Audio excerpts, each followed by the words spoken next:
222.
Good evening.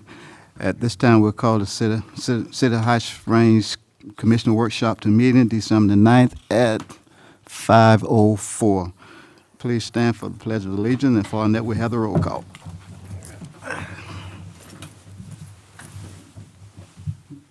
Pledge allegiance to the flag of the United States of America and to the republic for which it stands, one nation, under God, indivisible, with liberty and justice for all.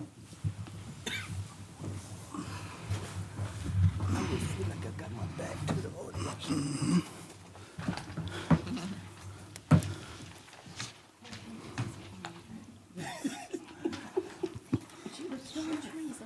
Yes, we are. Thank you. Roll call. Mayor Williams. Here. Vice Mayor James. Here. Commissioner Ambrose. Here. Commissioner Jones. Here. Commissioner Whites. Here. Okay, thank you. All right. Item number 1, discuss the possibility of the project to be funded by the American Rescue Plan Act. It's just Bruce or you? So I'll give this one, and Bruce is gonna pipe in a whole lot. Okay. I'm just gonna do the easy thing, and then I'm gonna sit back and let him finish. Okay. Okay, so this is just a little information on the American Rescue Plan Acts, and out of that, we have already received some of the coronavirus state and local fiscal recovery funds. Just a little bit about this. There was 1.9 trillion coronavirus rescue package designed to facilitate recovery from the pandemic. 350 billion of that was allocated to the coronavirus state and local fiscal recovery funds. Our allocation is approximately $3 million.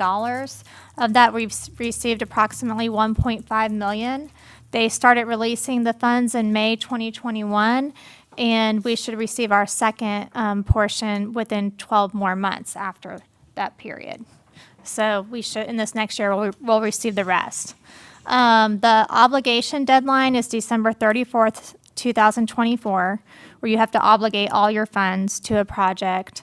Right now, we do need to get in our intentions for the funds, although there's still flexibility to change around what we're going to do. And the expenditure deadline is December 34th, 2026, and any funds that are not expended go back to the federal government. And as part of this, we are required to provide periodic reports and a detailed accounting of the use of the funds. And we've already discussed with our finance director, how we will be tracking so we stay in compliance and ensure that we are doing everything properly. The eligible uses of the funds fall into 5 main areas, and I will be going over the Treasury. Put forward some guidelines that actually broke it down further. So I'll be spending more time on the 7 areas the Treasury became more specific about how to use the funds. But the 5 main areas fall under public health expenditures, addressing negative impacts caused by the public health emergency, replacing lost public sector revenue, premium pay for essential workers, and water, sewer, and broadband infrastructure. After the Treasury broke it down further, they fell into 7 categories: public health, negative economic impacts, services to disproportionately impacted communities, revenue replacement, premium pay, water and sewer infrastructure, and broadband infrastructure. So the first area is public health. I'm just going to go through the 7 areas as part of the presentation, and then after explaining what it is, I'll go through possible projects. So I want to give y'all an overview so y'all can get kind of we're going to throw in your lap everything staff has been thinking about and the feedback we received from y'all. And then we can go back and y'all can talk about it in more detail. Followed by what staff would like you to do at the end of this is take this presentation back and rank the projects 0 to 5. and add any additional projects that you would like and get that to us, like, is a 2-week time frame okay for y'all? I don't, discussion, direction is really good tonight, but I think y'all need some more time after kind of getting this presentation to probably think about it further. Yes, yes. I will send an email out or something just to retell her.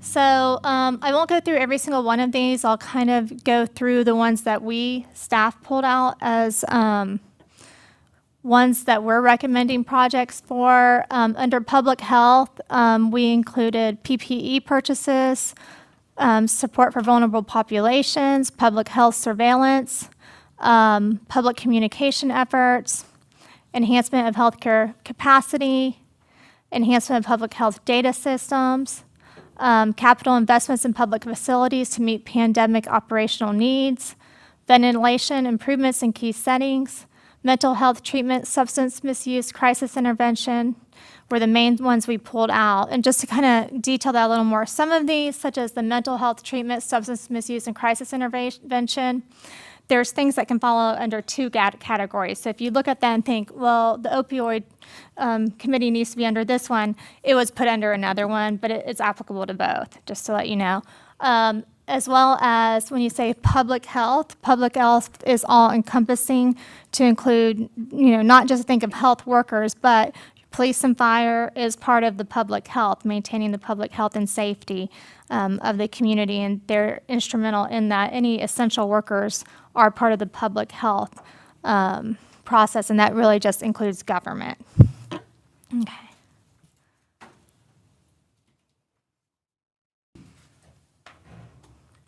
So I put the what need that it fell under next to it. So these are things staff is thinking of for the use of the money. Obviously, $3 million will not pay for all of this, not even close. So that's why your ranking and ordering and showing us what's important really matters to steer us in the direction that you think we should be headed. So the needs. A police building, which was identified during the strategic planning process, follows under the capital investment in public facilities. Body cameras, drones, and mobile surveillance cameras follow under public health surveillance. GPS falls under enhancements of public health data systems. If vehicles has been something that came up under several departments. My interpretation currently, we can ask the lawyers, I don't see anywhere where vehicles kind of meet any of the requirements. That doesn't mean other cities aren't going to try to do it, because people will try to make it fix what they want to do. I didn't feel comfortable making that reach. Fire department, the roof, capital investment in public facilities, as well as the bay floor doors and openers. And then cardiac monitors were enhancement of public health capacity. The bay vent system and paging system, the bay vent system for ventilation improvements and paging system and enhancement of public health data systems. That could be communications as well. Public works. Again, public works is an essential workers during pandemics and health emergencies. So their building would follow under capital investment in public facilities. Downtown lighting, right? Likewise, we included that in capital investment in public facilities as people get outside more during the pandemic. They're walking around more, and so we need to make sure that where they're at is safe. Parks. Catherine Taylor Community Center, that was another one that could have fallen in more than one category. We put it in this one, capital investment in public facilities, as well as a multi-purpose building in parks, capital investment in public facilities. That's been something talked about, a community building with the county, but a multi-purpose building would kind of be a similar type of thing that you could do recreational programs and some community type things and possible partnership opportunity there. Well, and something with that as well, just to keep in the back of your mind where it falls in, as well as we could use it as another testing site if we needed to. that we could have set up a testing site in that community if that building would have been, if we would have been able to use that building, if it was up to date. So that's one of those areas. And I know some of these projects we're looking at that, we know that they've been issues. We know, like, for instance, a police department. But more so during COVID, just with limited access, we really had no way for the general public to meet in there. We even had some issues at the fire department with that general public trying to get to us within our buildings because we're really not equipped with it. We ran into that when we came into this building, just how could we conduct a meeting with the current constraints in place? What are some of our ADA capabilities? What are some of our ADA restrictions? So when you're looking at some of these things, yeah, it's some stuff we probably should have been funding over time or should have looked at, but also we didn't realize some of the areas we were behind at as well. That's why they ranked as important with staff as they did with some of these facility projects. So I just wanted to bring that to mind. Likewise on this, I mean, if the pandemic ever became bad enough, which we don't like to think about, it could be turned into like a temporary medical facility. It could be turned somewhere, to put bodies, which you don't like to say, but you never know what's going to happen. Somewhere to take essential workers and keep them quarantined from their families so they don't get them sick because we don't have a lot of hotels around. I mean, so, something like that, when these things happen, you realize how important it is that we have something. And that was something we ran into as well. Once the state funding went away, as far as, and the EFLMA went away in December of last year, we had employees had to use their own PTO time after. That was gone. There was no more COVID sites for hotels at that point where we could put them up at a reduced rate. They had to go out of pocket for those, just the way the funding restrictions were. So, like, for instance, Catherine Taylor, you had the community center there, or even the civic center. If they were brought up to a different standard or we had more modernized buildings to where we could do that, then we would have been able to set up our own housing for some of our own employees if we needed to, for quarantine if we needed to. So just some food for thought while we were looking at this stuff. Purpose building would be brand new, right? Right, and that's something that we can discuss too, like the multi-purpose building for, well, let's get out of pandemic mode for a minute. And I know we're talking ARPA money, but let's talk about general operations for a second. Right now, police, fire have nowhere to go for a hurricane. We utilize the buildings we have now. Part of the fire station meets it, but like the bay doors and stuff like that, none of that meets current code or even code from the 80s at this point. So while we were looking at some of this stuff, those were some of the considerations we were taking into place. Right now, if we need to open a shelter in here, and yes, the shelter requirements are set forth by state statute, which are handled by county government. Not a whole lot we can do about that. We don't have a building for the city that meets any sheltering requirements for an emergency shelter. So there's, correct. Well, it will meet a refuge shelter. We could use the Civic Center as a refuge shelter, but it's not going to handle the capability. It won't hold it. It just wasn't designed for that, which a refuge shelter is something we would use after the fact where people could go. But we don't have anything within our hierarchy where we could put city employees in there if we needed to bring employees in and say, okay, we use it for city staff at that point. We're kind of, I don't want to say flying by the seat of the pants, but we're lucky enough, we're far enough inland that we've been able to get by with what we've done. And this was other things we were looking at as we were, this is some of the considerations we were taking in place as we were listing these facilities. We don't have a secure emergency operations center either. No, we don't have an emergency operations center. We really don't have, in an ideal world, if we needed to, and there was a storm coming in, our EOC would either become this building or something along those lines and we'd be able to work. There's no emergency power here. It doesn't meet the wind requirements, doesn't meet American Red Cross requirements. The fire station, we've been kind of using pseudo as that, the new part, but it meets wind requirements, but it doesn't meet, sheltering requirements. So we don't have those capabilities. So in all honesty, there's like interoperability or interconnectivity of, you'll see fiber optic interconnectivity between the buildings. Right now, we're doing it based off a microwave dish, if you will. And we lose power, we lose interconnectivity between the buildings as well. So there's a lot of things that we don't have that were identified during the pandemic, but have also been identified during other events and, hurricanes and things along those lines that we need to get up to that next century in. Can I ask a quick question? Yes, ma'am. For general use for shelters, does the school not suffice for, I mean, just the general public? I understand you mean city employees. Is this school not usable as a shelter? We have one building over there, which is the science building, which I believe is building 5, and that's the only building at the community school that would meet that. Okay. Generally, they use the science building or 2-story building at Santa Fe High School is the one.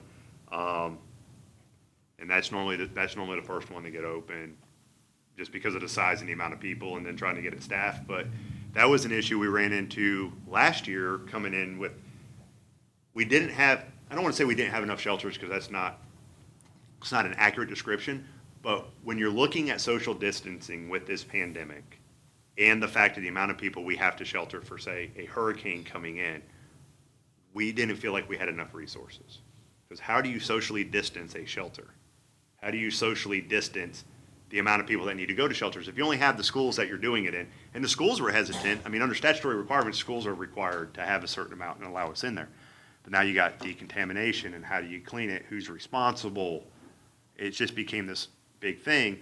And we have to, and we've done it in the past, and Chief Shepherd staff has been there with us as well. The county's opening a shelter at the community school, and then we get stuck staffing it.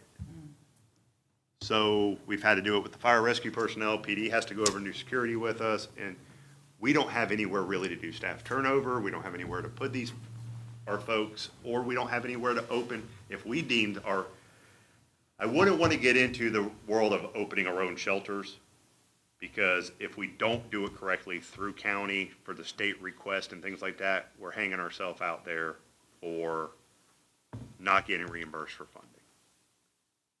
There's a way we have to go through it I believe it's state statute 252, that we have to go through to do these requests, and the official request from municipal government has to go to county government to go to the state government. So I wouldn't ever pull it for general public.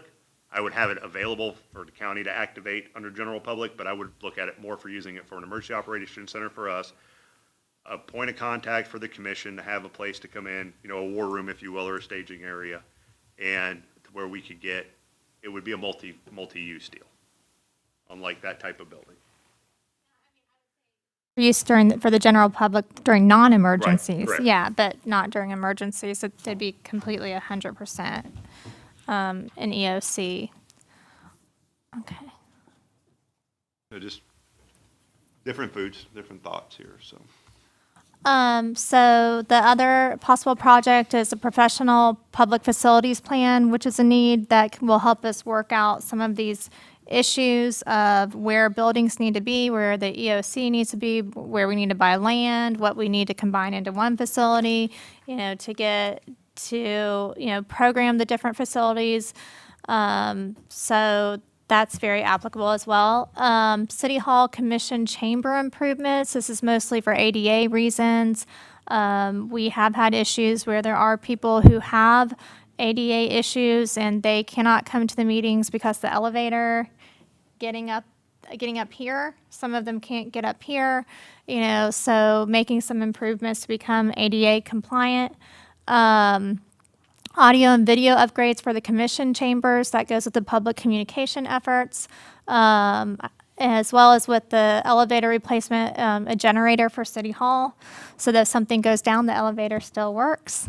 As well as software for finance, the city clerk, human resources, and the PIO. We're very behind in software, and when something like this occurs, you have to have a lot better tracking of your financials. And our software, it's okay, but it's not the level it needs to be to really handle, to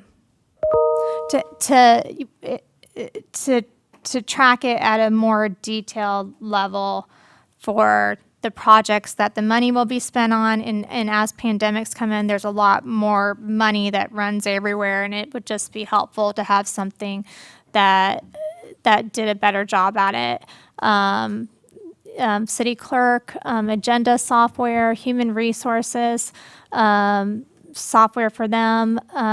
We're doing a lot of things kind of the old way, and this is our opportunity to kind of do things in a better way. So that falls under public health data systems. And likewise with the multipurpose building, we could look at a partnership with the county perhaps buying land and them helping with the building or just seeing what opportunities out there exist. With the software, in terms of our detail, would it also provide greater transparency to the public where we'd be able to, because a lot of places you can go online and look at different things that have been through city, and we don't do any of that. Yeah, anymore. so like a lot of the new software, especially for financial, they tie the strategic plan, performance key indicators and performance measures to the budget, and then you can look at the financials, what was spent, like it's full disclosure, and then it'll also show the percentage of where staff is at percentage wise in accomplishing the strategies in the plan, so you can see if we're keeping up or if we're behind, and you just put all of that online, and so everyone knows what's going on and where the money's being spent. So exactly. Back to possible projects. Has county here partnership with community services building? Well, that was kind of like the Fellowship Baptist Church. Oh, okay. Yeah, where maybe we'd help find land and they would possibly do the building, since the Fellowship Baptist Church didn't work out for them, that maybe there's a partnership there. Okay. The next area was negative economic impact. This was, that goes towards the, many businesses suffered financial impacts during COVID. Many of them are still struggling, having trouble hiring workers. They've had to cut back hours because they can't hire workers. So they're facing a time where at the same time, you do have that increased wage that's going to be going through, that they're going to be impacted by. Assistance to workers and families, which includes there's several unemployed people that might need some job training, recovery of tourism, travel, and hospitality sectors to support hard-hit industries, of which, we do have a tourism economy here, and rebuilding public sector capacity. That's more aimed towards replenishing unemployment insurance trust funds, which really that wasn't a big impact to us.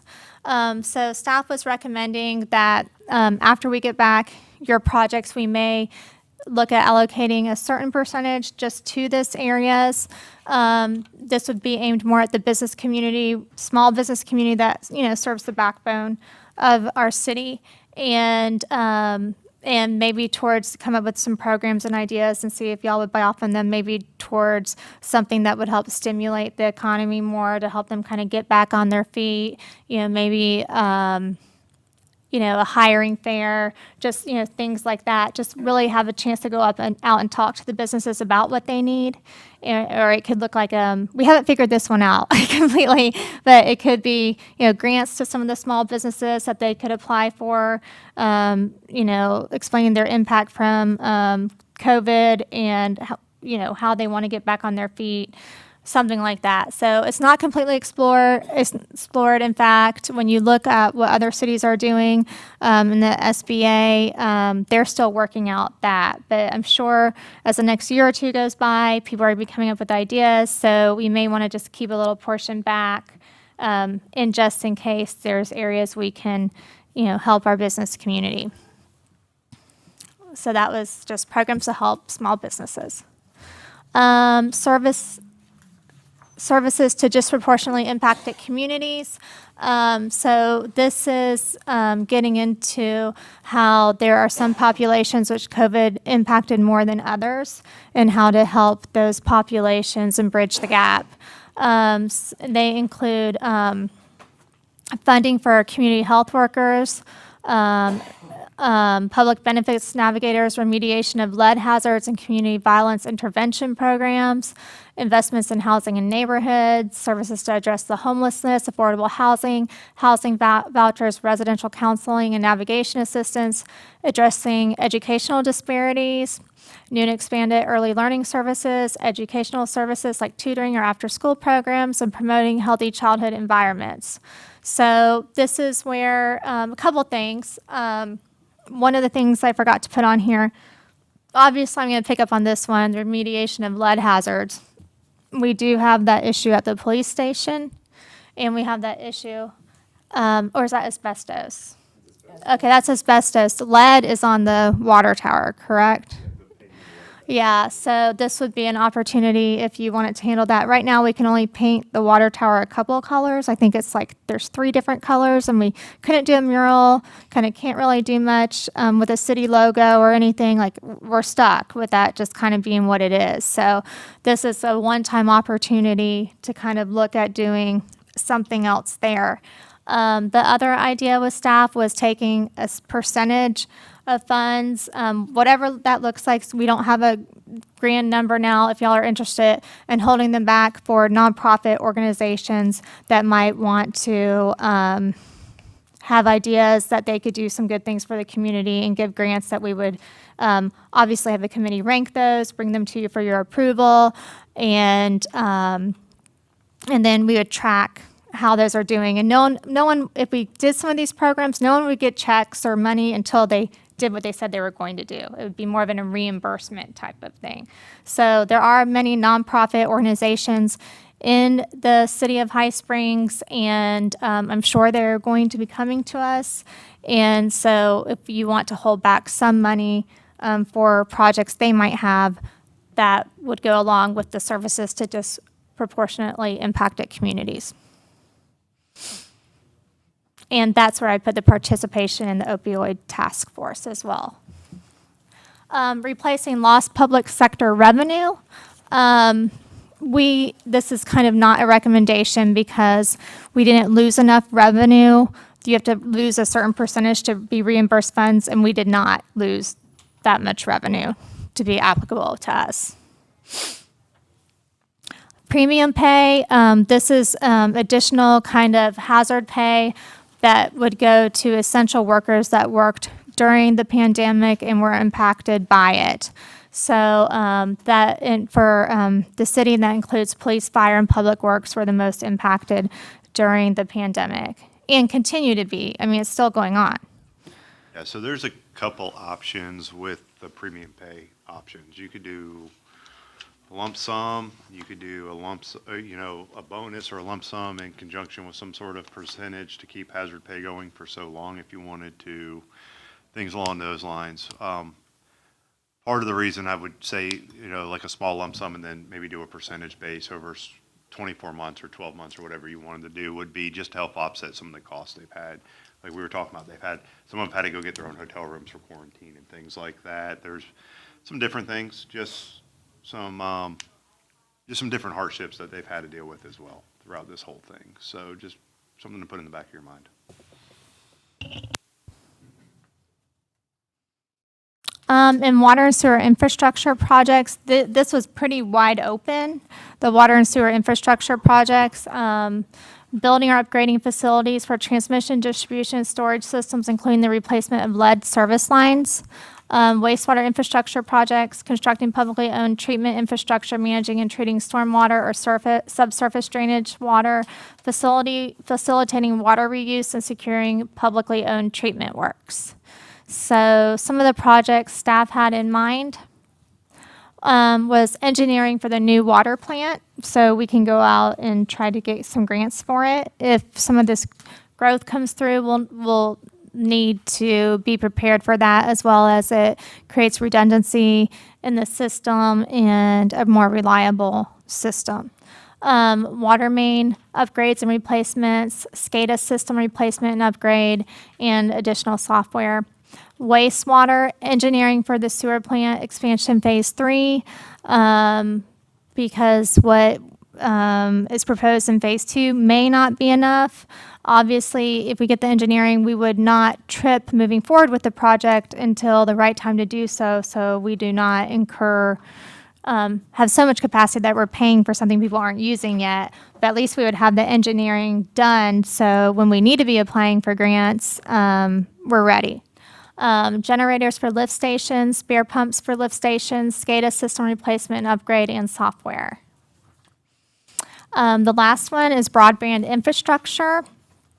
And this is an investment in broadband infrastructure in areas that are currently unserved or underserved, lacking a wireline connection that reliably delivers minimum speeds of 25 megabit. Is that Mbps? I don't know what that stands for. What does that megabits per second download and 3 megabits per second upload? I just feel smart saying that. Do I need to say it again?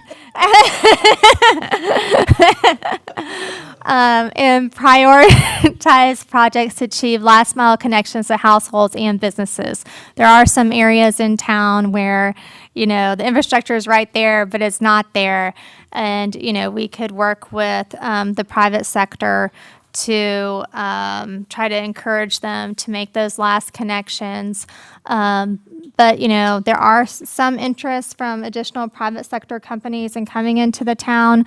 So I would not want to give away so much money or not give away, but, I would just want to really do that carefully. If people are already looking at coming here anyway, then let them spend their money. But broadband in the parks and downtown and Wi-Fi in the parks were two recommendations from staff. So that's staff's recommendations, and if you'd like, we can go back through the categories or specific projects and discuss them. What you're thinking? Is staff on the same page as you? Do you have other projects that aren't on here that you wish were on here? Because when y'all look at this and start ranking projects, anything else that needs to be put on, I'd like to put on here. Either get y'all a hard copy or mail to you so that y'all all are looking at the same thing when you're ranking projects. Have you had any conversation with the county about the blended fund ideas where we leverage the money they're getting and some of the things we want to do to serve? I have not had time yet to do that, but staff, we will. We're ready to do that. I think we've developed a good relationship with the county over the last year or years. I just feel like it's pretty positive now. So we are talking to them about Rails to Trails next week. So that would be a good time to also bring up projects that are important to y'all that we would partner with them on. Yeah, because I really see the ability to engage the county to give them an opportunity to help the rural communities and let them, do something with that opportunity. And like you mentioned, for the multipurpose building or a building that might provide health services out here, if we found the land or something with some of our money and the county built the building, places like Meridian already said they'd come in, and we've got a need in our community and the center. And so I'd like to see if we can leverage as much of our $3 million as possible for the citizens. So that's one way of increasing that number. Okay. We'll have those conversations. Okay, just see. Yeah, sooner than later.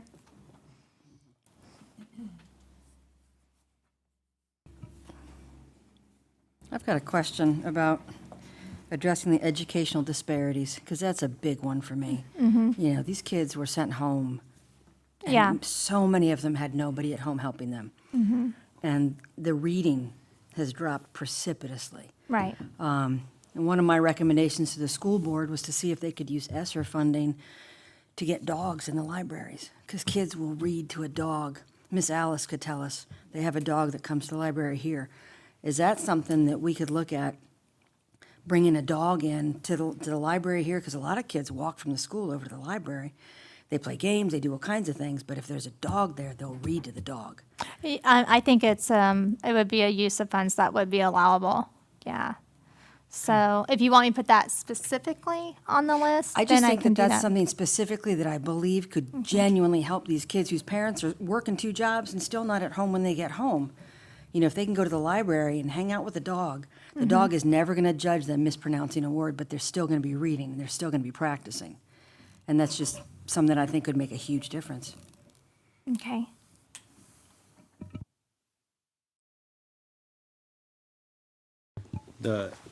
Looking at these things, and you've put some good ideas in front of us. I'm going to be looking at them. The idea of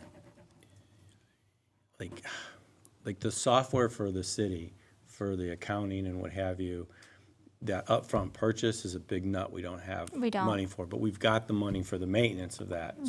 So we're not we're actually getting a bang for the buck by leaping forward there versus, I guess I'll ask Antoine, or you can get us some more information about body cams. It's my understanding that they're the opposite. The body cams aren't the big investment, it's the cost for storage and maintenance, and that becomes an ongoing cost. So if we spent money for body cams, we'd be committing to taking something from the budget ongoingly. And so, as much as I want body cams, that's a priority for me. I don't know that that would be the ARPA fund way to go. So I'm just saying that's how I'm gonna kind of look at things is in that spending. Yeah, I would like y'all to definitely take into consideration operations and maintenance because that plays an important component. Like if we build some of these buildings, certain facilities, like police we already have. So we did something to police, the operations and maintenance is going to be very similar, right? There's not going to be a huge change, but certain facilities, just kind of think of what's going to go into them and projects on an ongoing basis.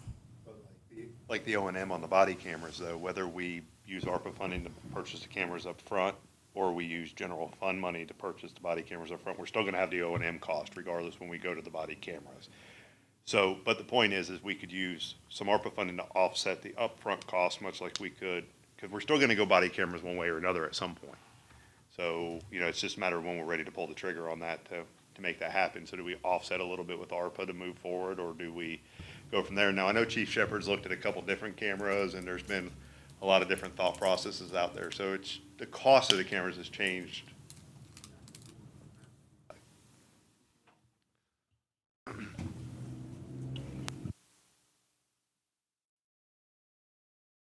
Eventually, we are going to have to make that investment into body cams.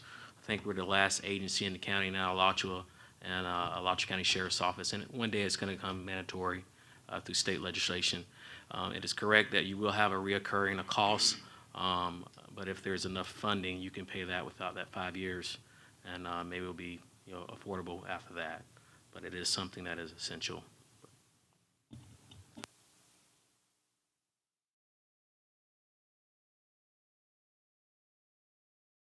So you're asking me a question that I can't think of right now. But we looked at different funding. So Alachua went to a different vendor, which is Panasonic. And I think it is significantly low. I would love to see how that product's going to be. But you're looking at maybe a $30,000, $40,000 over a few years. We were looking, I think, from the budget that we proposed, the ones at Exxon, which is a little higher brand, we're looking at $100,000 over 5 years. So you pay $20,000 to $25,000 a year. Yeah, so when we started really digging into it, echo what he's saying, I'm not going to name companies just for the sake of not naming companies, but there's a couple of them that have proprietary video software that require us to use their servers and maintenance to keep them in-house. There's some others out there that don't require that, and we can keep our servers in-house, which going through our IT department would be considerably cheaper. Correct. So now it's just a matter of some of these cameras are coming out. Now there are a lot of agencies are using them compared to the industry standard was the one we were looking at that was proprietary software. And there's some newer stuff out. They've been in the business for a long time. They just weren't in the body camera business. They were in the in-car camera business. And now it's just a matter of kind of waiting and seeing how they perform compared to the others. For us, we're a smaller agency. When you talk about that retaining data, Exxon, you're dealing with big agencies, Alachua County Sheriff's Office, who have a ton of video. Our organization would not. So that's what Bruce is talking about. Perhaps maybe we could have it self-centered into our agency where it's not fulfilling to the cloud, that kind of mechanism, if that makes sense.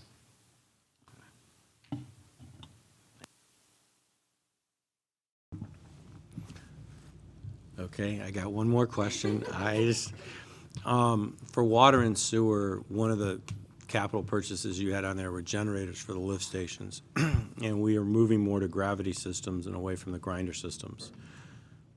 But most cities that have gravity systems have equipment to be able to maintain those gravity systems in-house. So vacuum systems, jetting systems, camera systems, confined space entry, training and rescue equipment. We don't have any of that yet, correct? Correct, but we also don't have generators at the lift station to even move it if I can get it out of the gravity system. Yeah, I understand. Right. So what I'm saying is, should we be looking at some maintenance equipment as we're expanding and building? Because you start getting one of these clogs in a gravity system, it becomes a way bigger issue. Right. Because you can't backfeed into a house from a gravity system. So but you I can have- from a gravity you can, but not from a grinder system. So we currently have a sewer department of 3 that can't even enter into a confined space right now because we don't have the adequate staffing. So we contract that out at this point. So when we were running through a lot of this, yes, we do need a vacuum truck. That's something we can do without that. But when we got to looking at it, we don't even have generators at all the lift stations. We have, our main lift has a portable one, and 2 of the new ones have it. Outside of that, we're dragging a generator around in 50-mile-an-hour winds to pump down lift stations if we need to, whether it's gravity or grinder. So we felt like that was a huge need, and then we could start moving forward on the rest. And then you heard the maintenance report back from Florida Rural Water when they were here, and you got to read the report on that as well. So the gravity stuff so far, other than, we're not smoking them, we're not doing a couple things we need to be doing, and we're cleaning all that up. So hopefully by next budget year, that stuff will start coming in. We've been sending people to training, so we're trying to get there. We should have another 2 people in there to help with the grinder pump maintenance and even some of the confined space stuff, but it's just going to be a staffing need as we get there. How big are the generators that you need? It depends on the lift station. I would have to get with JC on that, but anywhere from a 7 kW, probably to a 17 kW. They're going to be large. Getting them right now is, even if we wanted to buy them. Yeah, but we need to get on the list. I mean, if we're going to Yeah. do it, we probably need to get on the list, but that's just something we need to, if we're going to do it, at least we have a couple years to do it. So that's something else we've been going. Do we want to go gas? Do we want to look at natural gas? Do we want to look, try to get away from diesel on these things? There was one on the grinder pumps on the sewer side.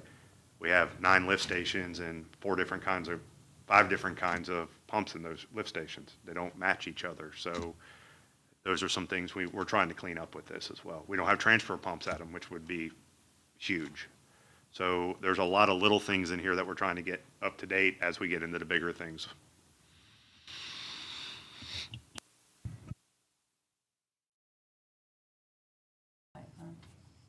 Oh, no, I mean, you can get as much as you want.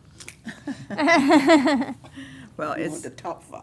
Oh, yeah. it's going to be very difficult. I mean, I don't envy you at all, the 5 of y'all with decisions that are going to have to be made here. There's some huge needs, and I mean, Commissioner Ambrose was right on a lot of things in there that we need for the sewer department. There's also a lot of needs in water for that.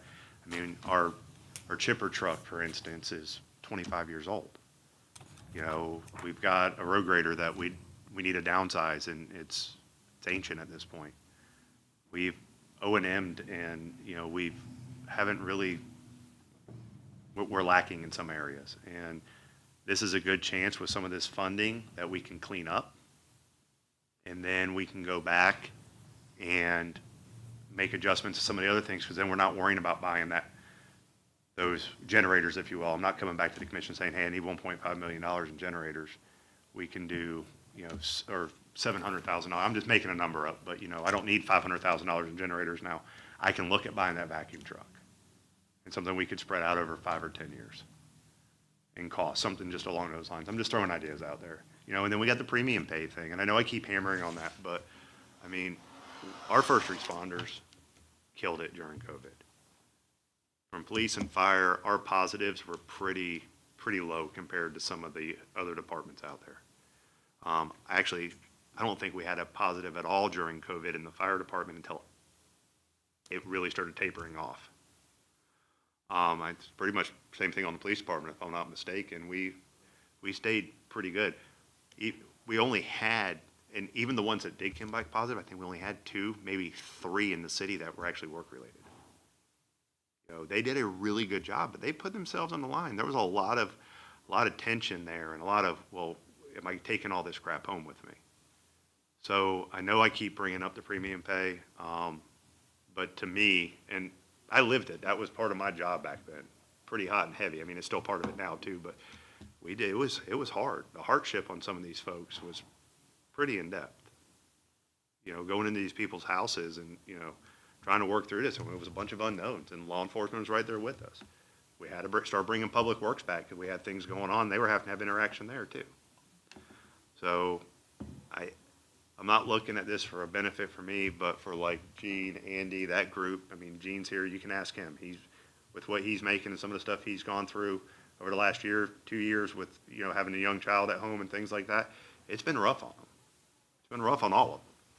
So that's one of the things I think that some way we need to look at taking care of them as well. We had very little call-ins. I don't think PD had a lot of call-ins. We didn't have a lot of call-ins. I mean, if you went back and you looked at it, if somebody wasn't there, it was a COVID exposure. The majority of them showed up, they gave it 110% and went home. So that's my soapbox on that one. Attaching a dollar to that is pretty easy. You've got a fixed number of people. How do we assess how much the different projects are going to cost? Because, I mean, there's so many of these things, I have no clue. Well, I mean, what staff wants is just what's important to you, and then we're going to go back and get the estimates. I mean, this list is so long that for us to spend all this time getting estimates on things that, half of it, you're just not even important. Right. So we're going to go back and get the estimates after you tell us what's important, then come back and present a plan that you can keep kind of hammering on. So. Okay.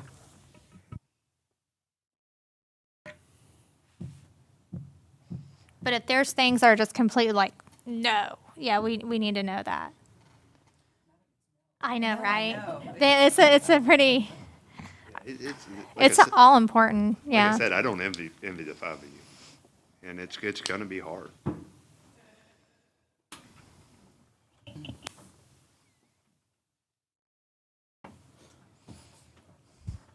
$3 million goes quick. Yeah, come on, last. That's not a whole lot of money with all the projects we listed here. So we have to be very smart and try to do what's best for the city. Best projects. Yeah. And it's a balance between the human side, businesses that, went through hard times, essential workers, police, fire that went through hard times, and all the nonprofit organizations that, gave a lot more. I mean, we've all heard the stories of during COVID, we handed out this much food and that type of thing. So, everyone's kind of trying to come back, and that's what these funds are for. At the same time, there's exposure on the city side for not having some of the facilities, not having some of these capital projects in place, and some of these things that we won't have money anytime soon for. It's our one-time chance to take care of some things that have been needed a long time for the community. So.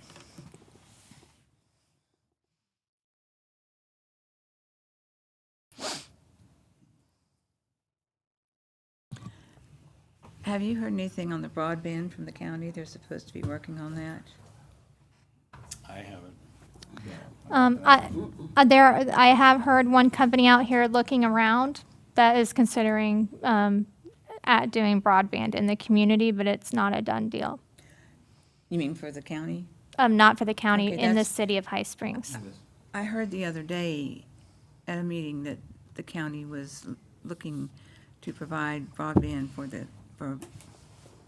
smaller cities as well as themselves. That's why I hadn't heard anything either, so.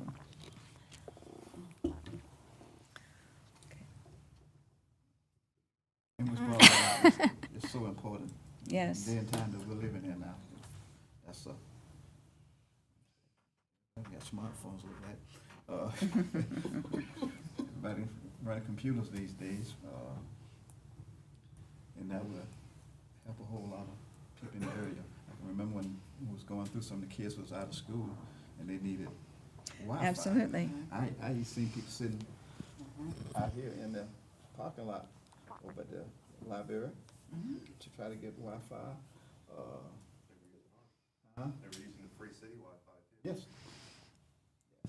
And the schools sent out buses with mobile Wi-Fi, and they published where they were going to be so that kids could be close to that and use it. I just feel like on it that it doesn't happen until it happens. There's a lot of people saying, well, we might come, we're thinking about coming, as far as the county and the private sector, but until something's signed and plans are underway and things start moving, Like I said, I just heard it the other day in a Yeah, and just remember too, Windstream got a lot of federal dollars to upgrade, and they have 10 years to do this, or probably closer to 8 years or 7 years now to get a bunch of stuff upgraded as well, because they were awarded that big federal contract.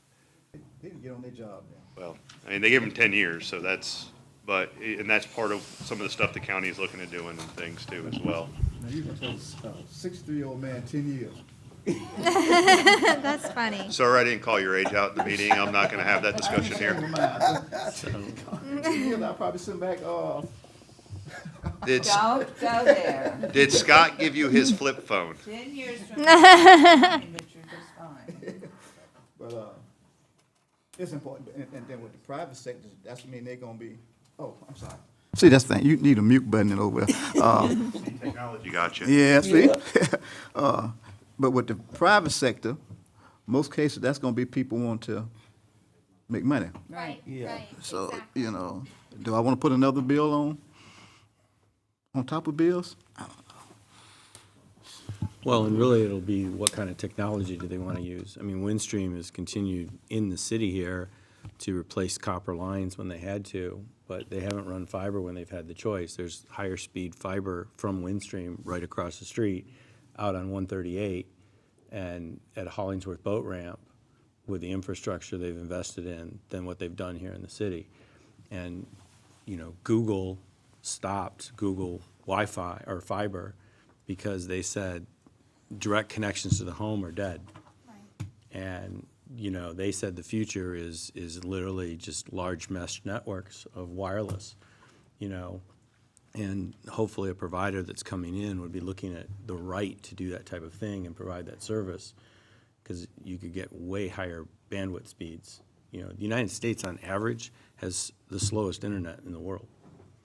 We have the slowest internet in the world because we were the first to build it. The United States. Oh, okay. Other countries have much faster internet all around than is on average in the United States.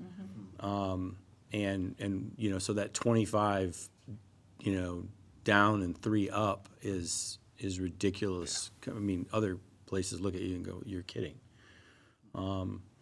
So, you know, I mean, there's a facility in Live Oak that I work with, and it's wireless over probably 300 acres, and that's not one network. There's a network for the ATMs, there's a number of hidden networks, there are public networks, and that's all off of one fiber connection to the property.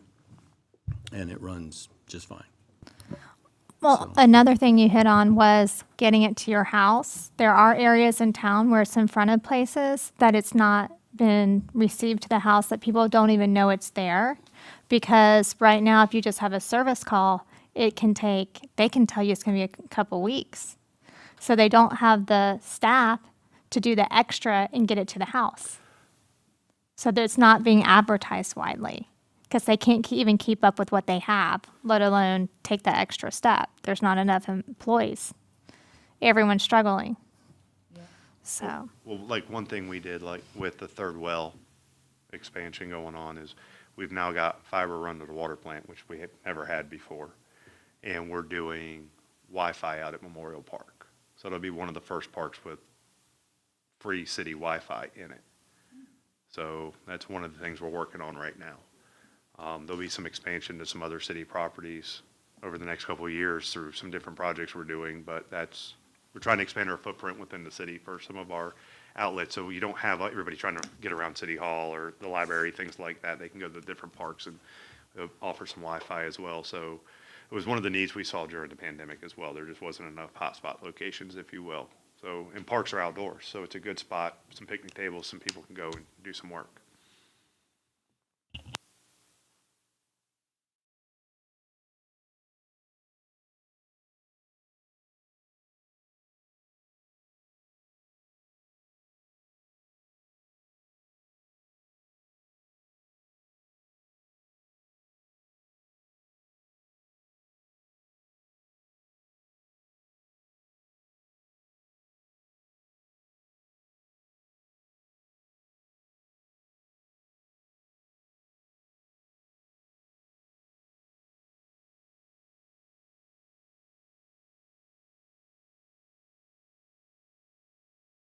Now can you, whoops, Can you hear me?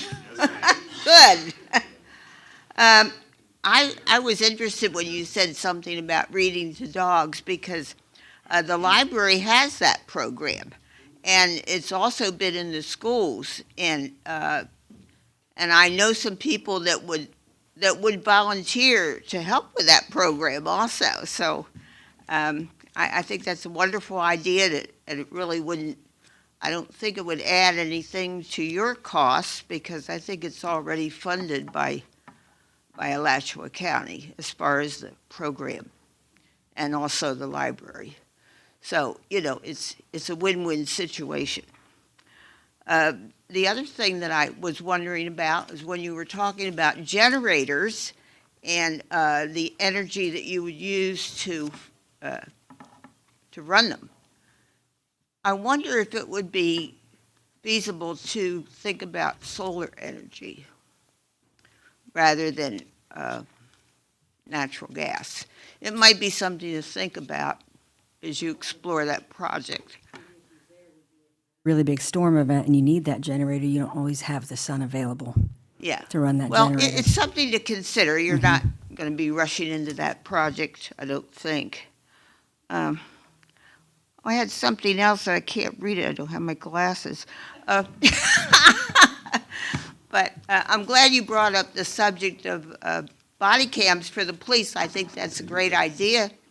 I think the Gainesville police already have them. I think the Alachua police do too. And it's a wonderful protection.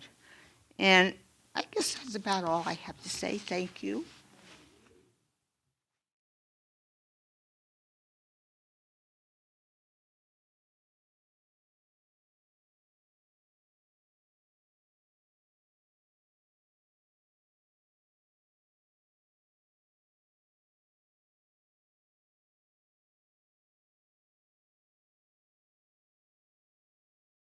Been here since 2008.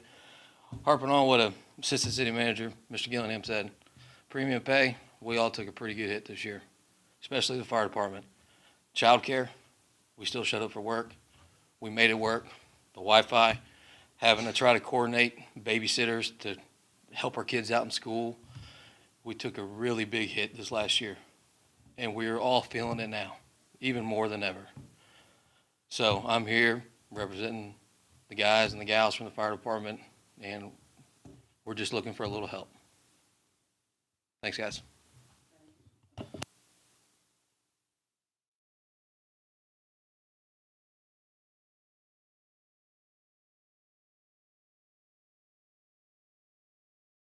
Gary Hull, pastor at the Church of God in High Springs. I would like to suggest that we take the political and the correctness out of the discussions, because we can parse out $3 million in little pieces and not accomplish anything, or we can pick a number of projects that can be fully funded and fully accomplished that might not hit the ball out of the park for people with wanting to feel good about what they've accomplished. As it's been said 2 or 3 times, $3 million won't go very far. And the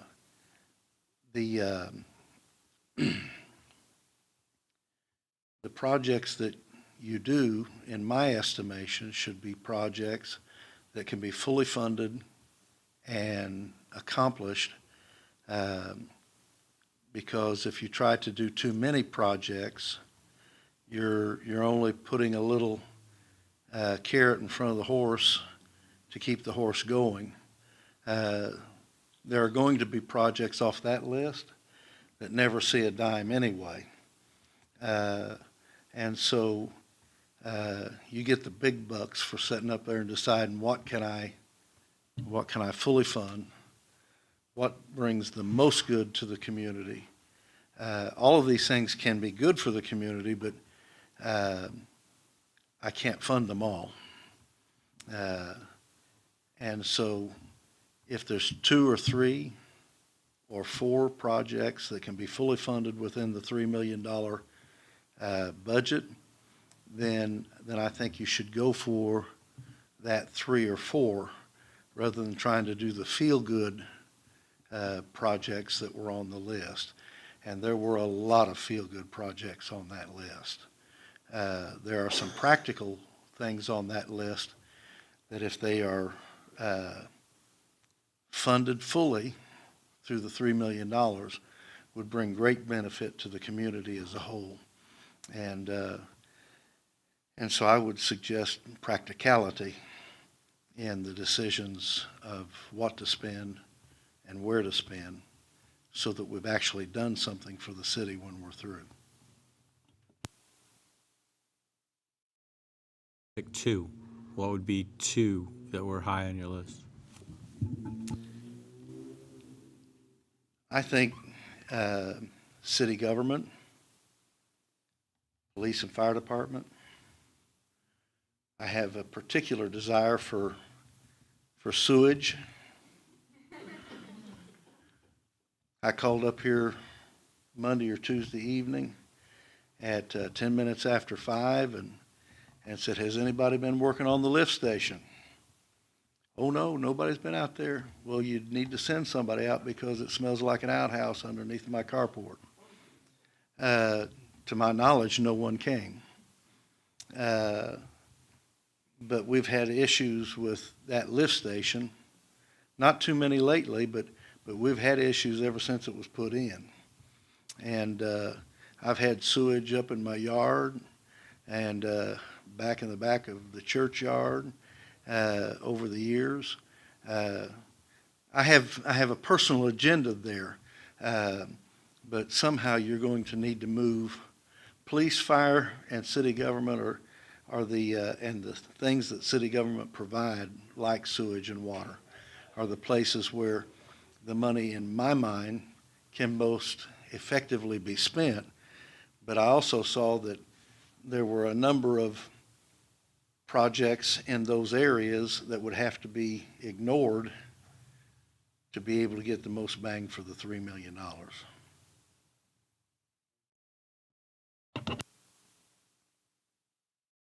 The area that he's speaking of with the lift station, that's our main lift.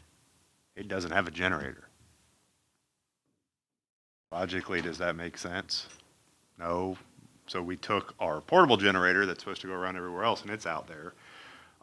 Now, which has curved some of the problems, but that main lift needs a few things done to it, which have been included in these projects. So just some ideas.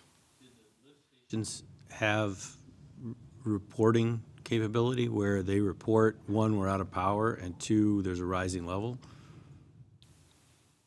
Okay, well, maybe we need that before we even need the generator. Well, hold on, because if you don't have the generator, it's not going to power the system to notify you.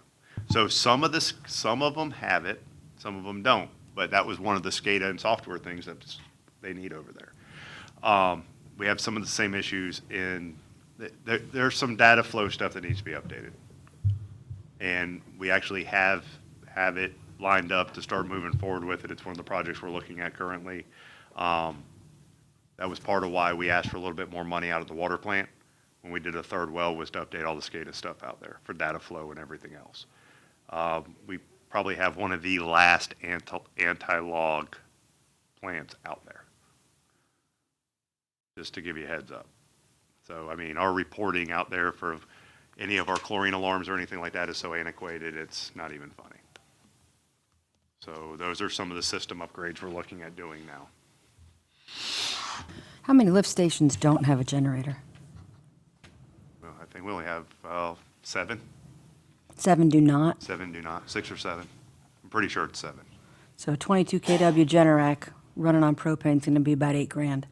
That times 7 is really not that much. Yeah, but we don't have, there's no propane out there. There's no, we Right. have to, the wiring, the transfer switches, all that. So you're probably, Transfer switches are hard to get probably to. about 15,000 per lift station roughly, I think was the last estimate we saw. And that's on the small lift stations, and then some of the bigger, like the main lift would need a bigger generator, and it was probably, I think, around 25 or 30,000. Still, that helps give me a Just scale. And that's ballpark. I would have to Right, go back through. right. But for instance, here's an example. The generator at the water plant. We just went through this. It was what, $14,000 to repair that thing last year. It was $138,000 to replace that generator. If we were to do it. That generator's from 1976. So I'm thinking at some point we probably need to replace that generator, even though we just put $14,000 into it. But we didn't have $138,000 to buy a generator either. So the lift stations in the grand scheme of things are relatively small, but some of our reporting stuff, yes, they do have, most of them have flow alarms on them, most of them have the stuff, but it's old cellular, and it just gives you don't have power, or your levels are high. It doesn't give us any more information than that. It's very, it's way behind its times. You know, we don't know if we have a pump failure. All we know is we have a high level.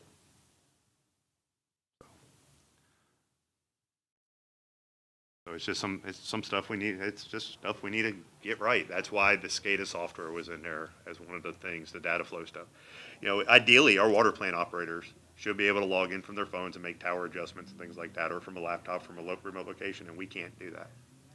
They have to physically come to the plant and do any adjustments. Now, I can text the water tower, I can text the plant, and it can give me some updates on some basic systems, but that's all we can get. I can't monitor really anything other than that. So we have to have operators come in 6 days a week, and there's some concession if we change some of our data flow stuff to where we won't have to come in on our days off. They can do a lot of the monitoring remotely. So it's just a matter of making these adjustments.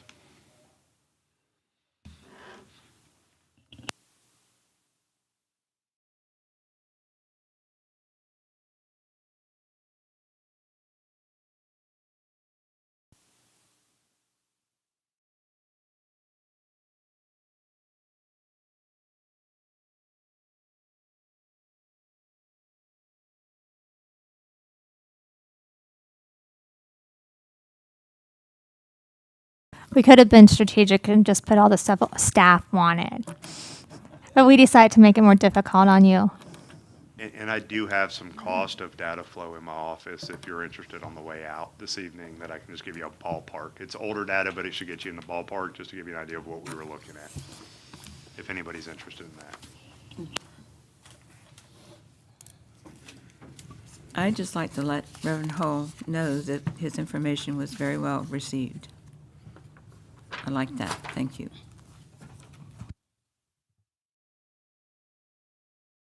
Anything else? All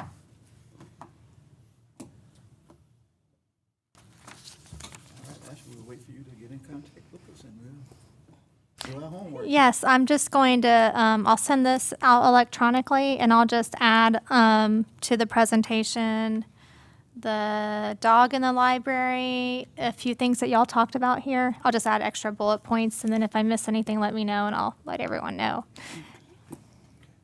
Can I ask a question, Chief Shepherd? Does Justice go to school every day still?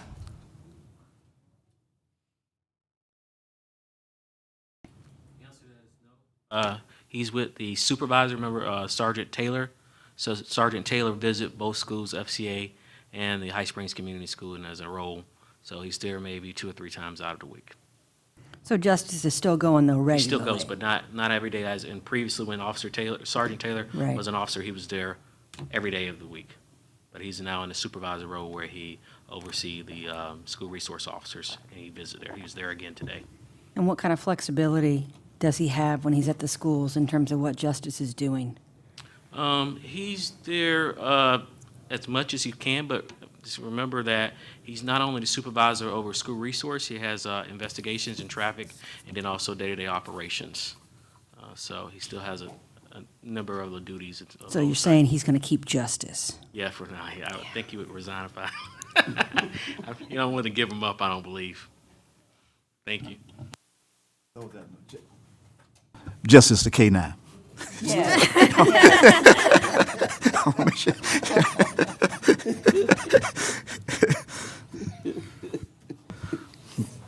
Good to see you doing this job. So anything else? Are we All right, adjourned good. until 6:30 then? Yes, sir. Yep. That's your motion? That's my motion. Meeting adjourned.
We ready?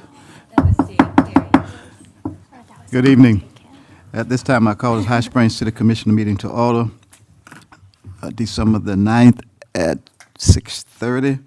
Please stand for the invocation by Pastor Hall, and following that, we have the Pledge of Allegiance. Father God, as we come together for the business of our community, we recognize that this season is a season that celebrates your love for us, that manifests your love through a child that was sent. And John said it best, you sent your only begotten Son, that whoever would believe upon him should not perish, but should have everlasting life. And so today, as we celebrate the Christ of Christmas, and as we celebrate the joy of new life within our community and within our homes and our families, we ask, O Heavenly Father, your blessing upon our city and upon our city leaders. May they be granted wisdom beyond their years. May they be granted knowledge that sometimes is hard to find. Lord, may they have the strength to do that which is best for us. In Christ's name we pray. Amen. Amen. I pledge allegiance to the flag of the United States of America and to the republic for which it stands, one nation, under God, indivisible, with liberty and justice for all.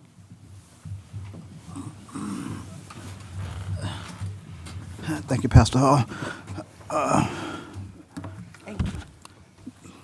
Madam Clerk, roll call. Yes, sir. Mayor Williams? Here. Vice Mayor James? Here. Commissioner Ambrose? Here. Commissioner Jones? Here. Commissioner Whites? Here. All right, thank you, ma'am. So at this time, I entertain a motion for approval of the agenda. And tonight, we're going to take off the presentation item number 1. I move that we pass the agenda as printed with the removal of item number 1. I'll second that. Got a motion and a second. Any other discussion? Hearing none, all in favor, let it be known by saying aye. Aye. All opposed, same sign. Okay, motion carries. All righty. Move to item number 2, presentation on affordable housing in Patricia Gardens. We need to do something. Oh, I'm sorry. I'm trying to get y'all out of here. I'll make a motion that the minutes from November 29, 2021 commission meeting be approved. Second. Okay, I got a motion and a second. Any discussions, any changes? Hearing none, all in favor, let it be known by saying aye. Aye. All opposed, same sign. Okay, motion carries. All right, so now we'll go to item number 2 on the presentations. Good evening, ladies and gentlemen. How are you doing this evening? Good evening. My name's Anthony Davis. I'm a local real estate agent. I represent the QA Bowie properties over in the Patricia Gardens area. I was approached by a group that wanted to help revitalize that area over there. And after speaking with them, I felt that they actually had their hearts in the right place and what they wanted to do with the city of High Springs and help bring some heartbeat back over to that area. So talking to them, I wanted to bring Ryan, that was actually the founder of the Loft House Group, who's actually been doing this through some other cities throughout Alachua County. And he's already put together a really good recipe of how to make this actually work in the area. And he's got some good proof to show that this will bring a complete new look to the Patricia Gardens, if you guys will hear him out. I'd like to introduce Ryan, and he'll walk through the presentation and show you what he guys wants to do over there. Good evening. How's everybody doing? It's good to see you. Thank you for the opportunity to share about Loft House and some thoughts about revitalizing Patrician Gardens. Just some real quick for background. I'm a local guy. I grew up here. You know, some of my early memories are being in Boy Scout clubs and having meetings downtown High Springs. And so this is my community. I went to school here. I graduated from UF with an engineering degree, so I spent 14 years in medical device at Exact Tech. And was in the manufacturing sector, so I think that gave me a lot of really good background to bring into the real estate business and what we're doing in creating affordable housing for our community, which is something that this world really needs. So just real quick, Loft House, what our mission is to create spaces where people love living. And without getting too deep into it, one of the things that I have seen through my own portfolio of properties, there's a resale portfolio, a rental property, as well as our vertically integrated services. We have an experienced team in all the right places to make this recipe work. But that what we have seen with our own tenants and our own people is when you put them into a safe, clean, affordable house, it takes care of, like when you think about the Maslow's hierarchy of needs, when you can satisfy those safety and security needs, then people, they move on to do other things with their life. They get better jobs, they go build different networks, they get out and they do things. And so we have seen that through being able to provide this type of housing for people. So that's something that I am very passionate about. And this is something I've had experience doing since 2002. This is something that's just been in me since I was very young, starting out and providing, starting by buying my own property and renting by the room and creating affordable housing for my friends, starting out that way and building it up until now we're close to around 80, 85 properties. So it's been a long journey of doing that, but something that's given me, it's been a perpetual passion of mine. And I have experience with these homes. One of the things that's interesting is when I was very young, very early memories, we lived in a 1960s style single wide mobile home. These homes are kind of the ones that give the bad stigma about the mobile homes. And I remember it would be hotter inside the house than outside the house. It felt like air conditioning going outside. You have to run a sprinkler on the roof to cool the thing down. So, and then the first property that I bought myself was a 1993 Homes of Merit, which is a beautiful home, very well built. I had sub $100 a month electricity bills, and so that's when I really saw that these are great homes. I love living here. And so now I have the opportunity. I've been doing this in our community now for a few years, and I see how it has an impact. So what we can do is go through this. So Patrician Gardens is an area you're likely familiar with. It's in southeast of the city, the downtown. Walking distance to one of my favorite restaurants. And so, of course, I love the area. And as you go through, you can see that there's several properties in there that have, that are just overgrown, abandoned, that need some help. And so as you look at the next slide here, you can see that there are some homes in there where people are really taking pride of ownership. You can see that these homes, they have nice gable fronts, vinyl siding, the skirting's nice, they have the yards cleaned up. But then there's other ones that are vacant, overgrown, and some of these older homes, some of them abandoned, and we have experience with cleaning these lots up, getting rid of the old homes, and putting in homes that are much nicer, and we'll get into the details of what those are like. So there are probably about 18 homes in the community that need some form of attention to take care of, and then also on the lot side, there's probably about 27 vacant lots that also could be put into service. This project currently has 12 lots under contract. So when you consider the number of lots that need attention, that's a significant percentage where we could actually really go in there and being able to start to do a project on 12 lots, which we could move on immediately, would really make a significant difference in this area. And this recipe, these homes, what you can see is they're not the homes of the past. These are very well built homes. They're Energy Star homes. They've got crown molding. They have nice appliances. They're energy efficient. They have R21 insulation. They have overhead ducting. They don't look like mobile homes. You can run the facing all the way down to the ground. We put porches on them. You can do accents on the gabled fronts, and so these really don't look like mobile homes or what you consider a mobile home, but they're affordable, and you just can't compete with the pricing on a home like this, especially when you look at the current market. It's hard to make an economic case work in today's market. The prices are very expensive with everything, the lead times, trying to get contractors, trying to get help, all these really gifted services that are out there that do this work.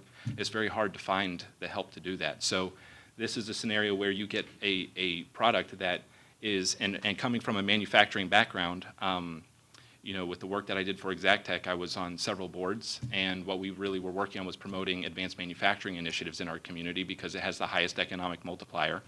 And what I really learned is the power of standard work and being able to manufacture in controlled environments and having standard process. Well, these homes are built that way. They're built in controlled environments. You don't go out to some location and whoever contractor, wherever materials show up, and it's a different process every time. These homes are built the same way every time.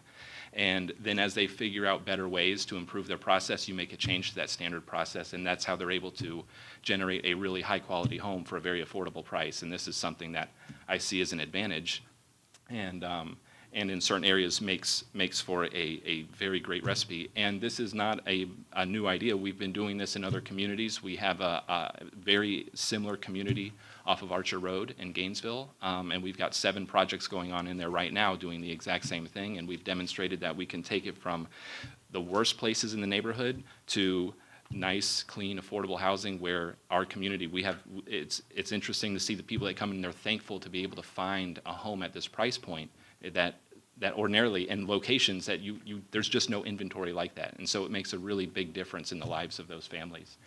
So this project would, is something that was, like we said, 12 homes, and would increase the tax base for the city of about $2 million.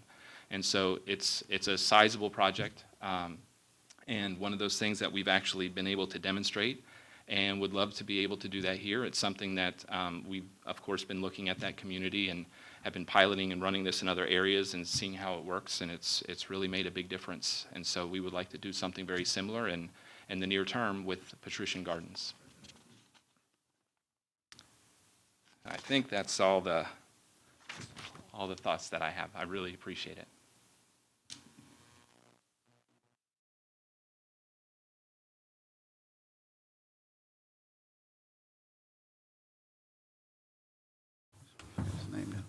Mobile homes, correct? Yes. Yeah. So now they're going to be able to purchase these homes, or they're going to be run-off? So the intent would be to sell these homes to families where they would be able to have ownership of them, and they could take pride in the ownership of these homes. Okay. And the reason I asked that question is I was wondering, are you guys going to sell them and then someone going to take them and rent them out? And a lot of times when that happens, people don't take care of them, and it comes down to be a rundown community again. And that's what we have out there now, rundown mobile homes. That's not being taken care of. I don't want to use, some of the landlords are not good landlords, if I can put it that way. So have you spoken with the people in that community? Yes, some. I've walked around the community and taken a look at some of the lots in there, and No. Have you spoken to the people that live in that community, how they feel about it? so I have spoken to them, but not specifically about this is the scope of the project, just talking to them about how they like the community, and talked to some of them about the nature of the work they did, just friendly conversations. Yeah. Mr. Williams, if I could, I did actually go in there and speak to the folks throughout the community, parked the truck, went out and walked. I didn't just go take the photos of those people's houses. I actually chatted with them that were there. Hey, this is the reason why I would like to take a picture of your home. We're trying to revitalize the area and actually clean up some of these lots that Mr. Bowie has, bring in some new mobile homes in here so your kids can have a place to live right next to you. I didn't have the first person in that community be like, what do you mean you want to move some of this stuff in here and bring in new people, this, that, and the other? Every one of them were like, yes, you can take a picture of my house. By all means, you can do this. We would love to see some new growth and stuff coming into the area. One of the things that Ryan also was going to, he pointed out was these mobile homes are built in a controlled environment. They're built out of 2x6 construction. They're built just as solid as a custom-made home. Most of the homes you guys are seeing built right now are built in 30 days. Over here in some of the different subdivisions, they're pouring the slab, building on the house, and you're moving it in 30 days. Some of you guys up here understand, can you really build on a slab in 30 days and have your house hold within 20 years? Not really. I'm not going to move in a house that you pour a slab and you're already building and moving it in 30 days. These homes here are rated to be able to withstand, and just like a regular home, 25, 30 years. That's how long their life expectancy is on these homes that they're actually presenting to you. 2x6 construction, tape and textured walls. They're rated to the same exact hurricane standards as a site-built home, as a modular home. The only difference between a modular and a mobile home is how they set it on the foundation. So you're already approved for modular homes that's set over there in Patrician Gardens. We've already approved for site-built homes. So the only difference is I take a modular, it rolls out just how it rolls out for a mobile home. I bring it over to Patrician Gardens. The only thing I'm going to do is I'm going to set that one on a stem wall. The only thing I'm going to do different with a mobile home is I'm going to tie it down with horizontal and vertical straps, and I'm going to strap the skirting all the way to the ground and to the top and with a backing. The only thing different is a concrete block all the way around the house. It's the only difference. The homes that you're seeing now are built out of 2x4 construction. These are built out of 2x6 construction. So it's not the old mobile homes that we're worried about actually falling down and running down again. We're going to have 25 or 30 years of life expectancy on these homes. Some of the stuff that we could do, you're right, that somebody could come in and rent this out and rent it to somebody else. But if it's a good landlord and they're doing that, they're going to take pride in ownership of it. And if they're seeing somebody's not taking care of the property, then they can actually have ways to be able to get them out of the property. But that's one thing we want to try to do is bring back that heartbeat of High Springs. How many of you guys are born and raised here in High Springs? Some of us, right? So you guys remember growing up over there. I've only been here since '97. But I took a lot of ownership and pride in this city whenever I was the second paid fireman in the history of the city of High Springs. I had some good times going over there, sitting around burn barrels and talking to people. Had some good times over in other areas. And we've always seen that there's a need for all of us around here to be able to add back to our community. And that's what I believe that he can do by taking Mr. Bowie's old vision that he had back in the day of being able to revitalize certain areas of High Springs with Ryan's vision and being a local home guy of how can I put that affordable home back into the community so we can keep those families here to be able to take care of you whenever, if you're still living over there, of being able to take care of you whenever you're getting up in your older age. So, I mean, that's, yes, sir, I have went around and talked to the community over there, and I didn't have the first person saying, no, I don't want you to come over here. I should have went on the visit with him. But another thing that we've experienced just as a parallel to that is every time we've showed up in any community and we show up with equipment and we get on site and we start cleaning up, it is overwhelming support from the communities that are thankful that we're actually going in there and taking care of these homes that have been, you know, in a lot of cases, they've been abandoned for 20 years, 30 years, and old structures all overgrown, and we turn it back into a beautiful performing property for the community. 100%. I'm sorry. Kevin, you need that monitor, man. So this is not zoned for mobile homes at this time? Correct, we would have to. I believe there's a PD that would need to be amended. I need to double check the area the PD covers, but I would recommend only amending the area where Patrician Gardens is, if the PD goes a little further. So we can just open up what we need to open up. Okay. So I'm old school. Mobile homes. That's why I printed out paper. Yeah, I see. I see. When Patricia Garden was first established, there was modular homes. Yes, everyone out there was modular homes. And maybe 5 is left. Maybe 5. Maybe 7 altogether. I think it's one over here on 9th. There's one out on 236. But my point is, they didn't last. They're gone. And that's the result that we have now.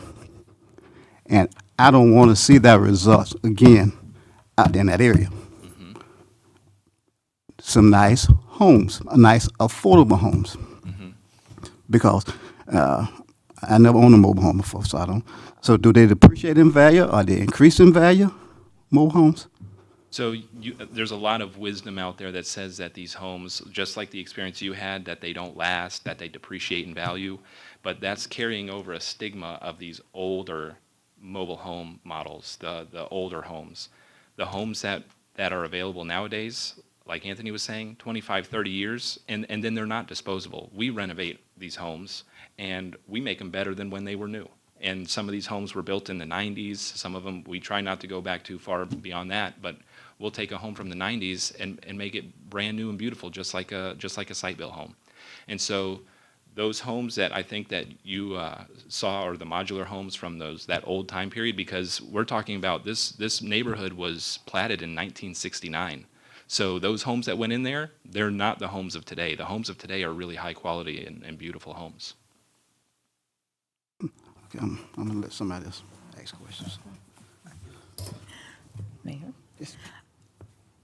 I understand what you're saying about someone coming in and then renting them out. Excuse me. But they could do that with a home as well, right? True. True. Do you think they're less likely to rent it out if they purchase it for an investment as compared to what we're being presented with tonight? What's the question again? If what they're offering tonight is affordable as compared to a home that's built, a house that's built, you could have landlords in both cases. What would be the difference? I mean, you would have to have good maintenance on it with whoever moves in, right?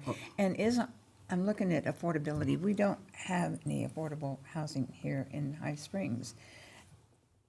I don't know that if you build a home, if someone's going to be able to afford it. We've talked about this before.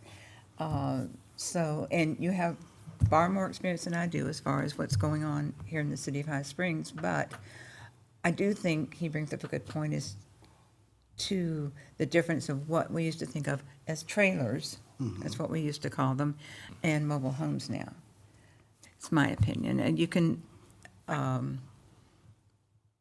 I would hope, well, we also have, code enforcement. So that would come into effect as well, come into play as well. So my feelings are that if people can afford these better and you have a nice, clean area, that's something that we need to look at. Yeah, I agree with you 100%. But it's still a mobile home. And there is a difference in a stick-built house and a mobile home, if I'm mistaken. If I'm not mistaken. My point is, I just don't want somebody to stick something over there in that area. 10 years from now, they run down again.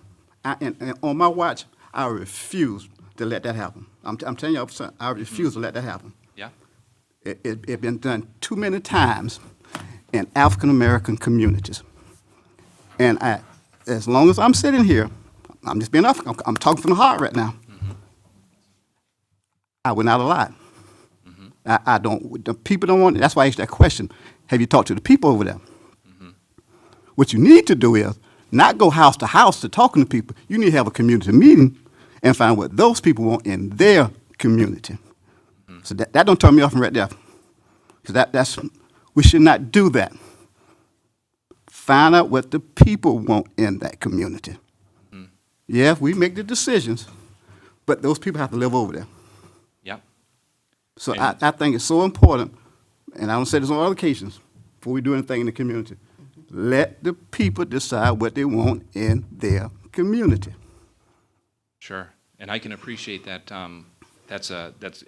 We're all about getting the feedback, and one of the reasons why I wanted to share the experience in Arredondo Estates is because that's a situation where we've actually produced the product, and the feedback has been outstanding. And, I'm very familiar with the area. And also, we have a portfolio that is pretty extensive of projects like this, and these aren't even like the new homes, like taking a 90s style mobile home and turning it into a home that was better than when it was new. These homes are there for the duration. They're architectural shingles. They're 30-year shingles on these homes. They in a lot of ways, they are better than stick-built homes, in my opinion. That's your opinion. Yeah. But I'm still wrestling in my mind a stick-built house versus a mobile home.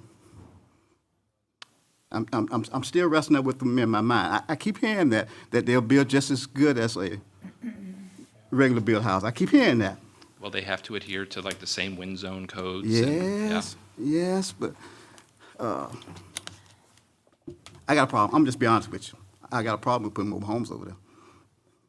I have a big problem. Yes, affordable. Yes, but I want something affordable That's, people gonna appreciate it, and it's gonna be there for a long time. And I'm going back to my first point is, that's what they put out there in the beginning. Modular homes, not mobile homes. And my understanding, there's a difference between a modular and a mobile home. They didn't last. Again, I say maybe 6 is left, maybe 7, 5 out there, and 2 around the community. From experience, that's where I'm coming from. Sure. What happened in the past. Yep. And I don't want that to happen again in that community. I agree with you, and that we would not want that to happen, which is why the homes that we are talking about now, not anywhere near the home that you are considering or have thoughts about from back when that neighborhood was early.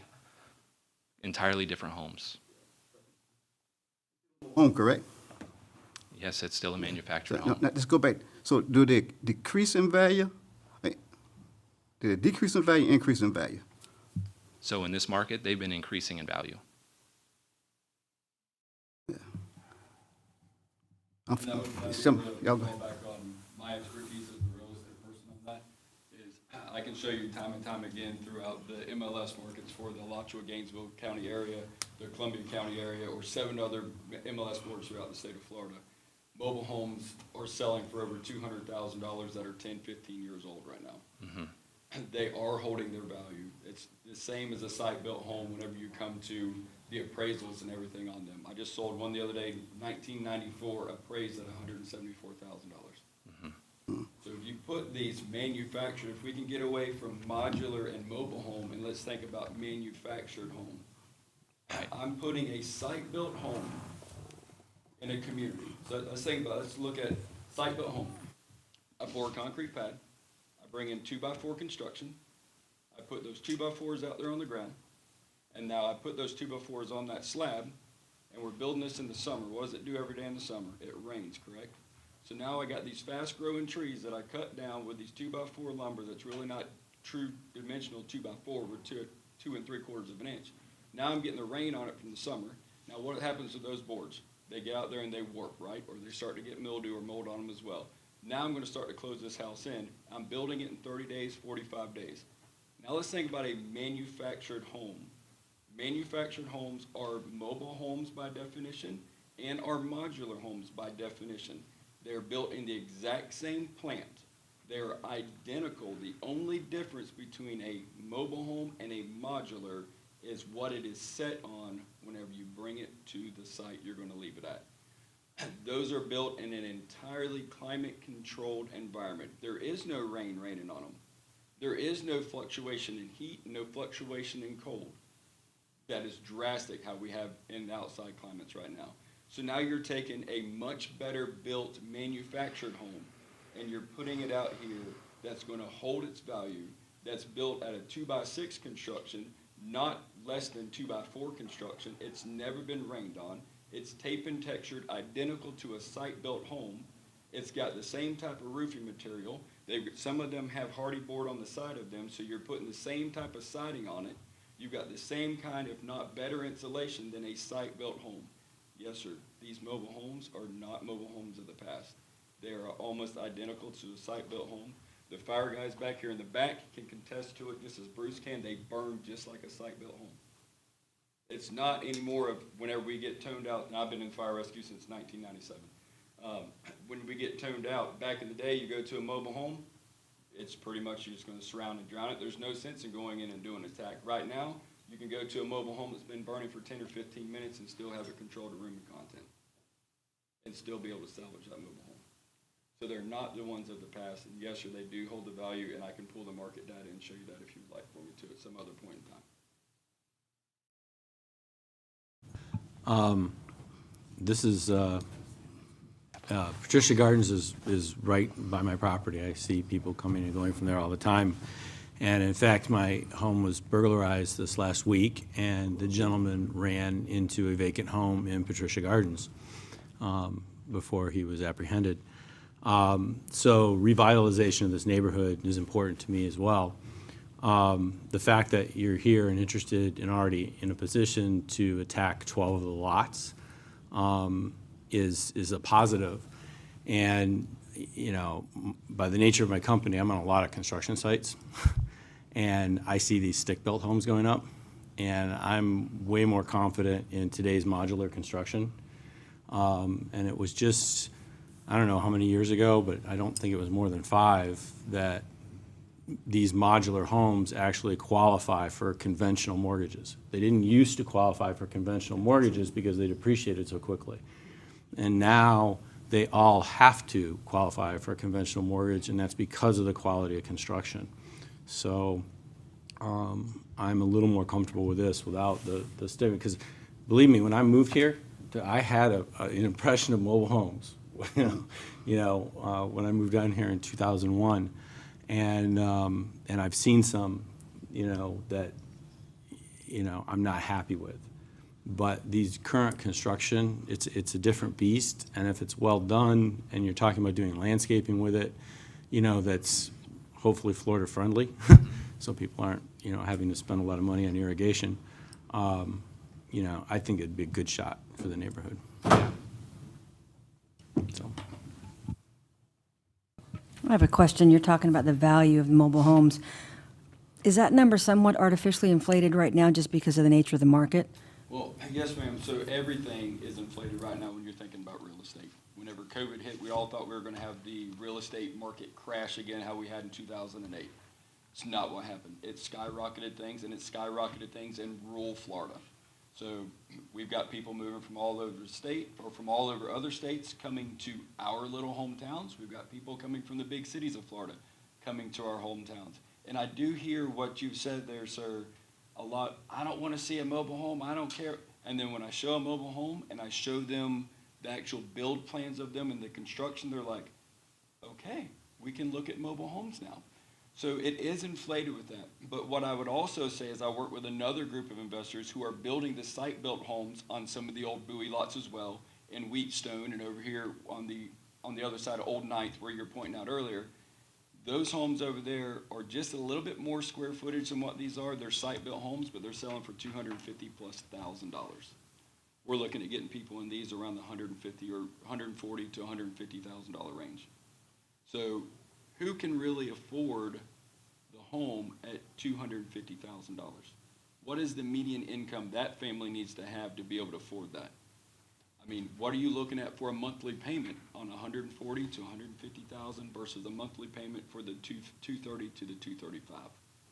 So if we're thinking about affordable homes and affordable for the low to medium income, we need to think about what is the best product that we can put out there that will last a longer time and that is more affordable for their pockets, so they're not having what we call buyer's remorse of, yeah, I want this really nice house and I want this, and they go out and buy it, and now they don't have the money for the maintenance, and they're scrimping and scraping to be able to pay their bills just to be able to do it, but they can't go out and do the landscaping. They can't put the new roof on it. They can't paint their house anymore. They got a broken window. They can't afford to fix the window because they're already mortgaged deep into it, and just with their regular bills.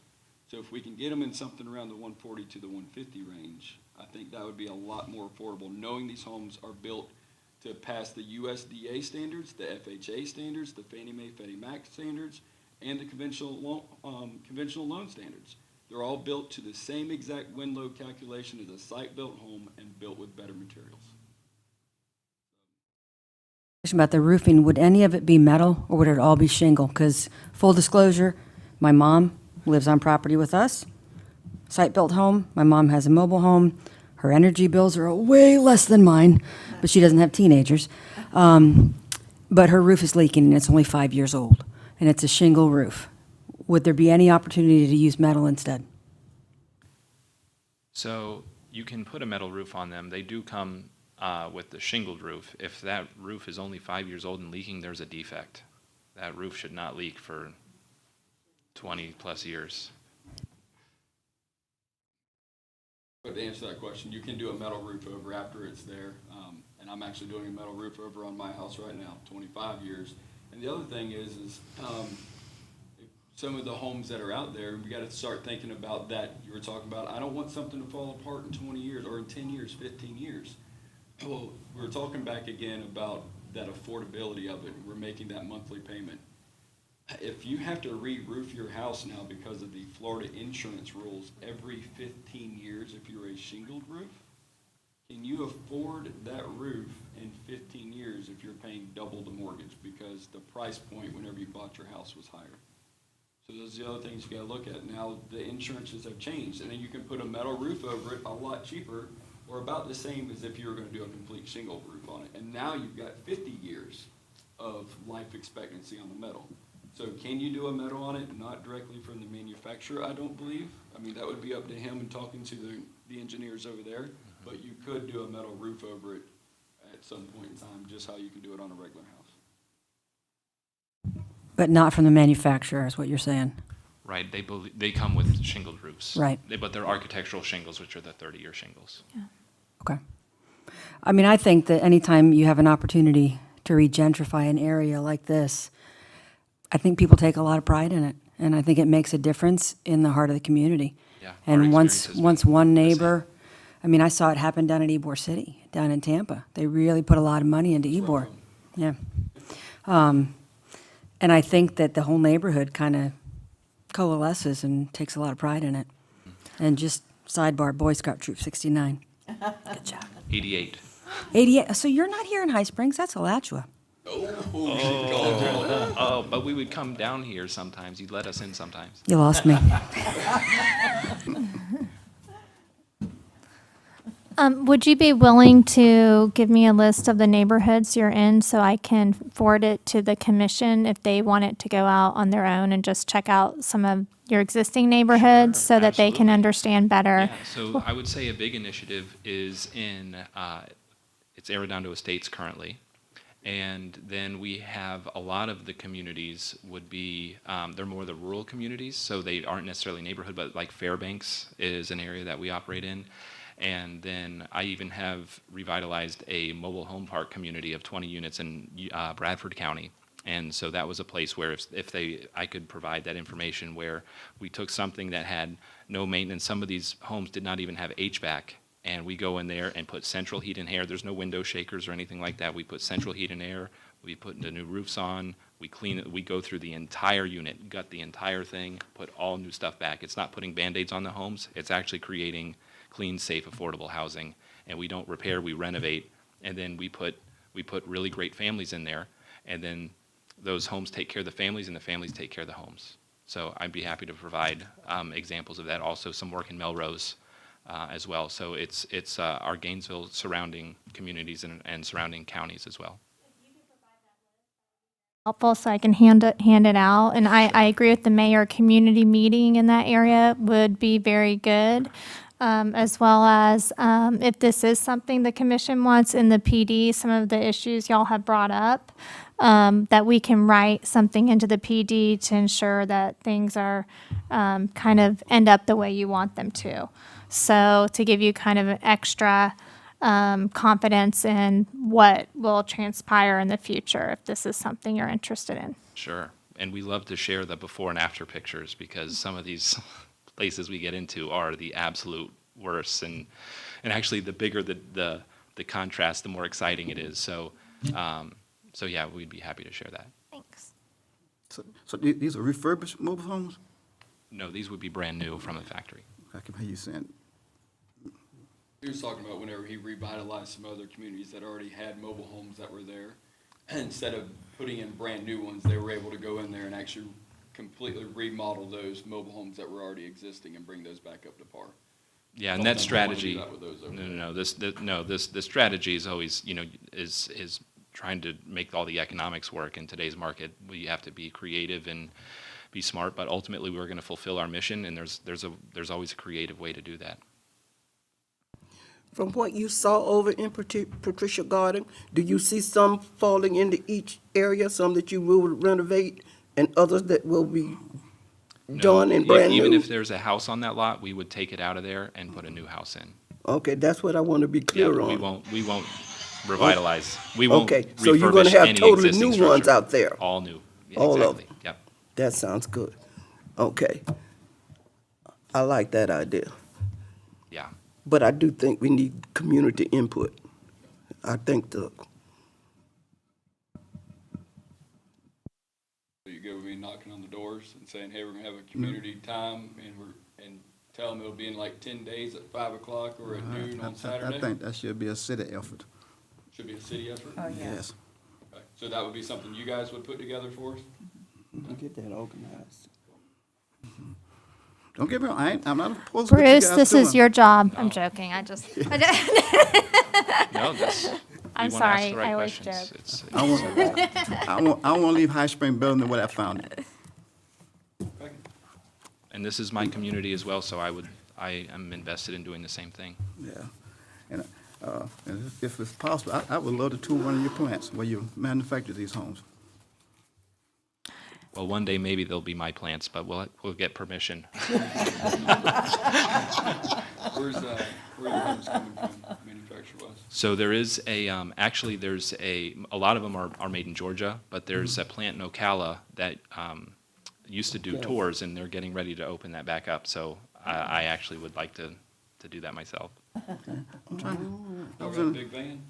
And where are we gonna eat at? We need to bring him and say the blessing. Isn't the manufactured plant, where was I going? I crossed through Lake Butler, and I was going towards, it's a bank. I got to pull up my maps out again. There's a big manufactured plant somewhere There's one up between there in Lake City. Lake City and between Lake City and Lake Butler. Yes, sir. Yeah, I mean, it's a big, everywhere you went, you seen different areas where they was building them out there.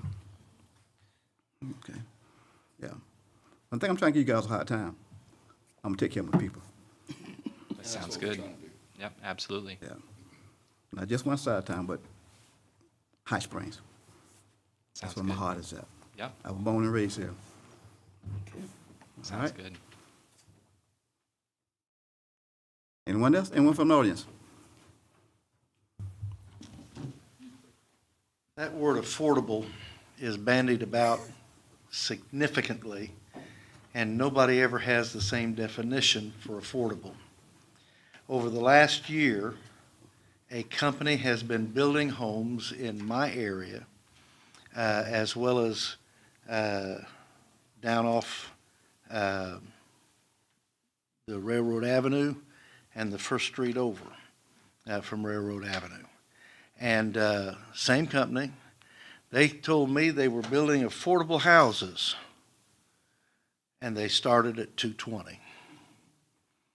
I can't afford $220, so it's not affordable to me. And if you can't make the payment, you certainly can't do the repairs. I don't necessarily support one venue or the other.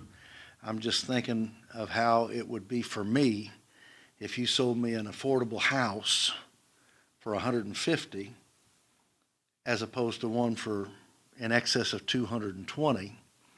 And then I can figure the payments pretty quick, and they're extensive. And High Springs doesn't offer jobs that allow you to make those payments.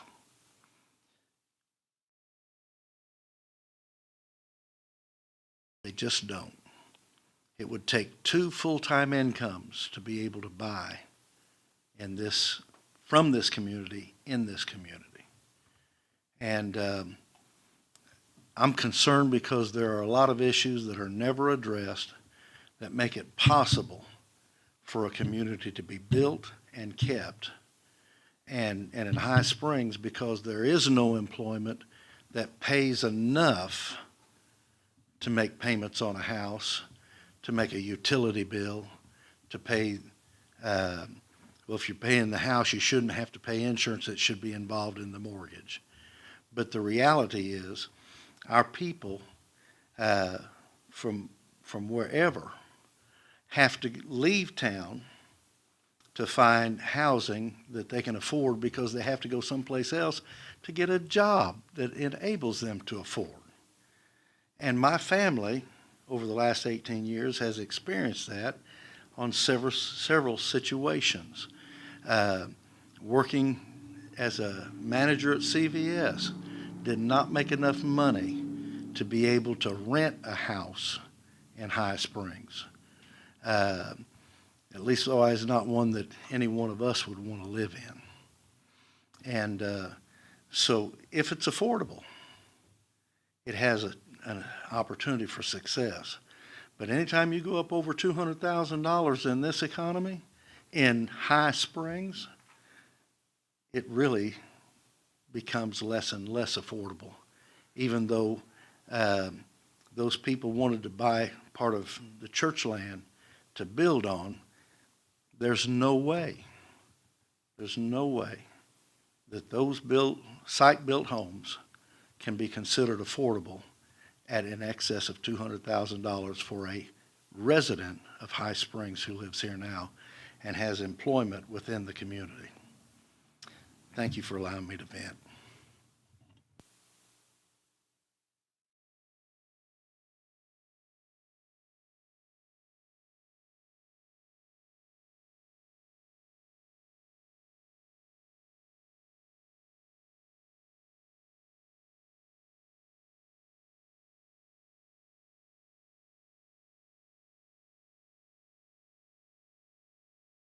That area, but I didn't buy it because it's a high crime area. And a man was killed by a baseball bat. Someone hit him in the head with a baseball bat in broad open daylight recently. Number two, a life expectancy of 25 years. What's 25 years for a house? That's nothing.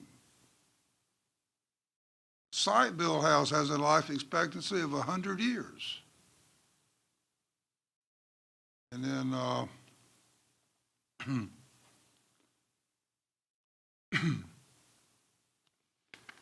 there's the same company that he was talking about, Florida Homes, has 3 houses, 1 block past Brown's funeral home. They're asking $195 each for those.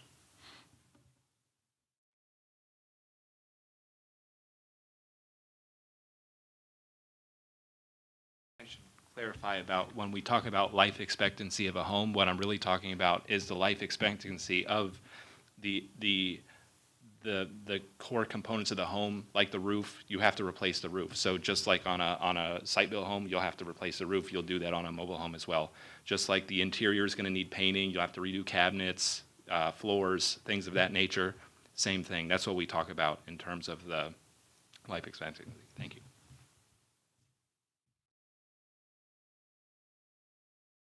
Anyone else? Sure. Okay. And Pastor Hall did bring up a good point. I remember taking some classes several years back about affordable housing. What might be affordable for you might not be affordable for me. So there's no such thing as affordable. Right. There's no such thing as affordable. It's affordable what's affordable what you can afford to pay for and to maintain. So. We'll discuss it and see where we go. And we're going to set up the meeting with the community to talk with them, to see what they want over there. All right. Come up with something and put out some dates there and see what we can get together. All right.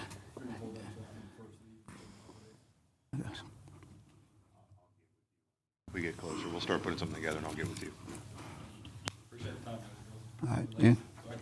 Anybody on Zoom like to speak? If there's anyone who would like to speak on Zoom, please utilize the raise your hand function and we'll bring you in.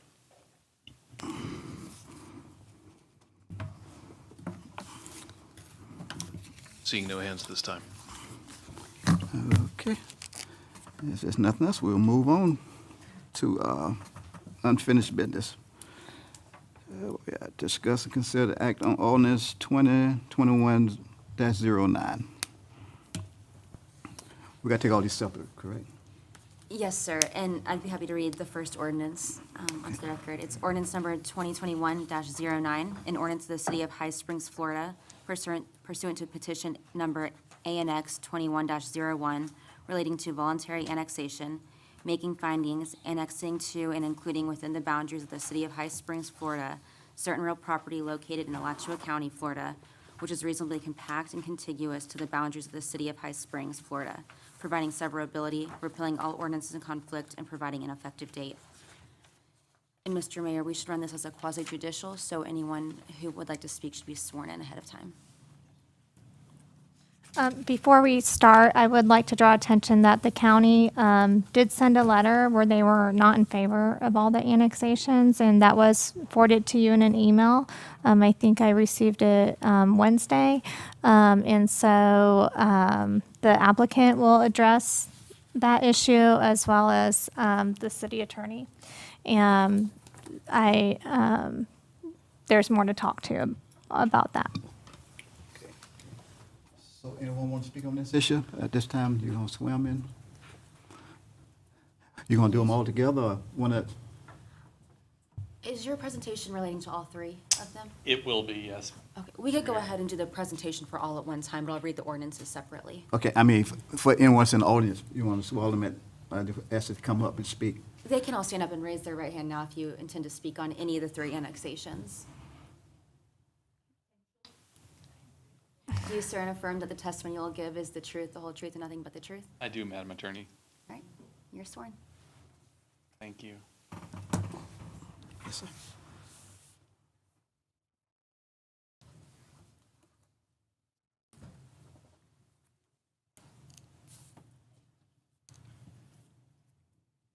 Thank you very much. My name is Jerry Diedenbach. I'm glad to be here again this evening for second and final reading on these annexations.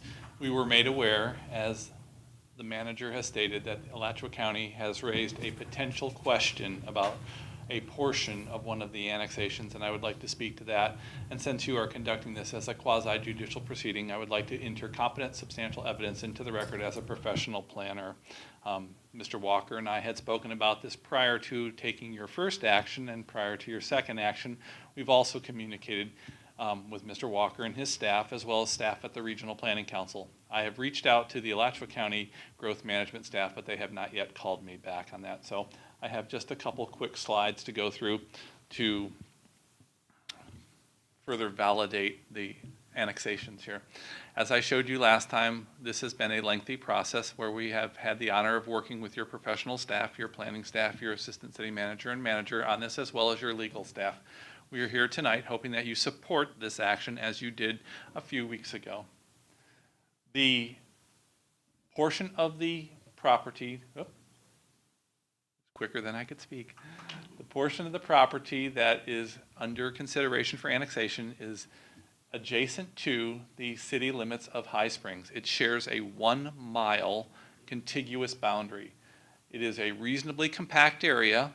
It is an area that does not create an enclave nor a pocket, and it does not create a finger area serpentine projection. And that's very important because that's what Alachua County is stating in their letter. If I could have the next slide, please. If you look at this area, it is 716 acres in size. One click, please. So there, the area where you see that orange bar is the 1 mile common boundary with your existing city limits, which makes the property contiguous to the existing municipal limits of High Springs. One click, please. It is reasonably compact at 716 acres compared to the 22 square miles of the city of High Springs. This represents about 5% of the area. So this is not a sprawling, huge amount of land that is anywhere near even 50% of the city or doubling the city. It is only 5% of the city in size, and it is adjacent to the existing city limits. One click, please. The annexation does not create an enclave. In other words, it does not create any area that is wholly closed in by the action presented. There are enclaves, as you could see. If you look above the blue box where it says Talking High Springs, you see that little orange pocket there? That's actually an enclave. That is a portion of Alachua County that exists inside the overall city limits. This annexation does not do that, nor does this annexation create a pocket. One click, please. In the Alachua County letter, they assert that the singular parcel that runs north to south, where the fourth arrow is pointing, which belongs to Mr. Pat Post, creates a finger-like serpentine projection. One rectangle is not a projection of land. The area that sits between the existing orange line and this property is owned by one property owner.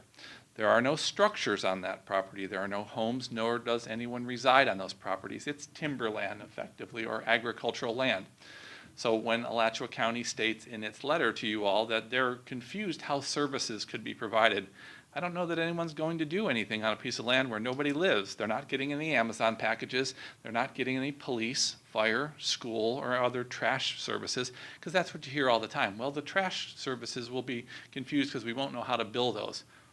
Well, I can tell you today that property there exists along Northwest 142nd Avenue.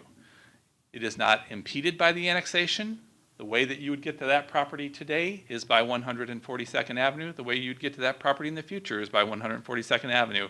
So the annexation doesn't preclude any access to that property nor provision of services to that. Because I don't know any police, fire that have a hovercraft that float over lands. They all drive on the public roads to get places. One click, please. So with that, I'd like to show just 2 other slides. Could I have one more click, please? The picture that is on the left with the blue, green, and beige is the letter that, or the graphic that's embedded in the letter from Alachua County asserting that a finger area in serpentine pattern is created. The graphic on the right-hand side is the existing city limit of High Springs. The city of High Springs goes 2.5 miles further south than this proposed annexation. The area that I have illustrated here in green, which the center blue box points out, is an area that is largely a rectangle in nature. A serpentine projection is when you extend off into the countryside to some big blob of land somewhere, kind of like the tan box to the south. That's why the legislature wrote that. They did not write the legislature to stop all annexations. Moreover, this one, which is contiguous, compact, rectilinear box, and only a couple property owners, is a fully legitimate annexation. So with that, I'd like to conclude my presentation. I'm here to answer any questions you have, but I would certainly support, and I would hope that you would support your earlier action and annex this property into the city of High Springs. We will be back next year to talk about land use and zoning, but this is the first step in the process. Thank you very much.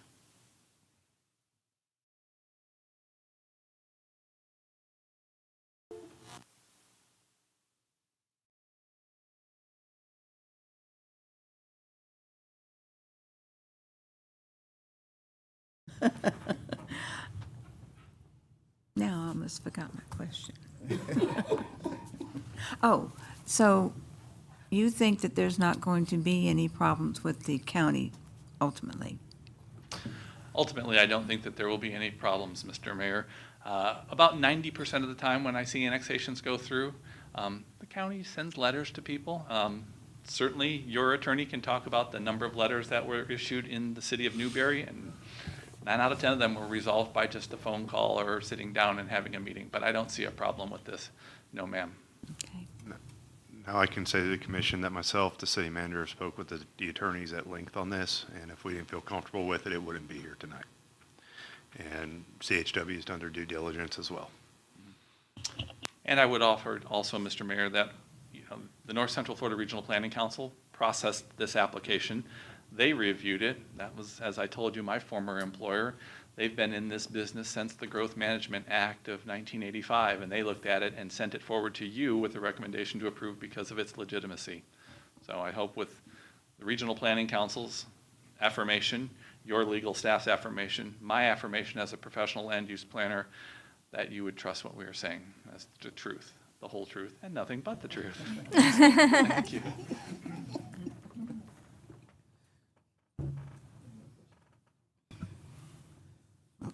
Anyone from the audience?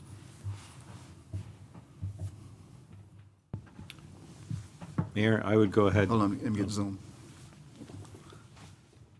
Mayor, we'll remind folks if there's anyone on Zoom to please utilize the raise your hand function, and we'll bring you in.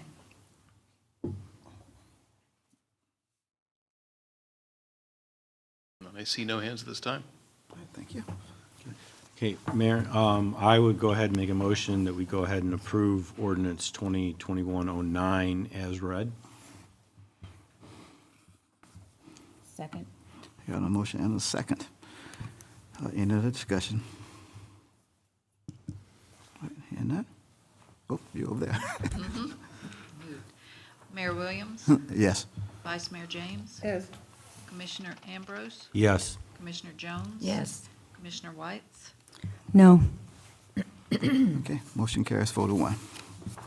All right, the next one is ordinance 2021-10. Mr. Mayor, this is an ordinance of the City of High Springs, Florida, pursuant to petition number ANX 21-02, relating to voluntary annexation, making findings, annexing to and including within the boundaries of the City of High Springs, Florida, certain real property located in Alachua County, Florida, which is reasonably compact and contiguous to the boundaries of the City of High Springs, Florida, providing severability, repealing all ordinances in conflict, and providing an effective date. Thank you, ma'am. Any discussion? I have a question, if I could. For all three of these properties, I just want to make sure that it's clear that I'm reading here that we're annexing this property for the intended use of a solar facility that's stated in the annexation paperwork, right? I mean, I know that future use is voted on and decided later, but that's still part of what we're voting on now. Okay. That is what the paper says. She's right. Okay. Any other questions?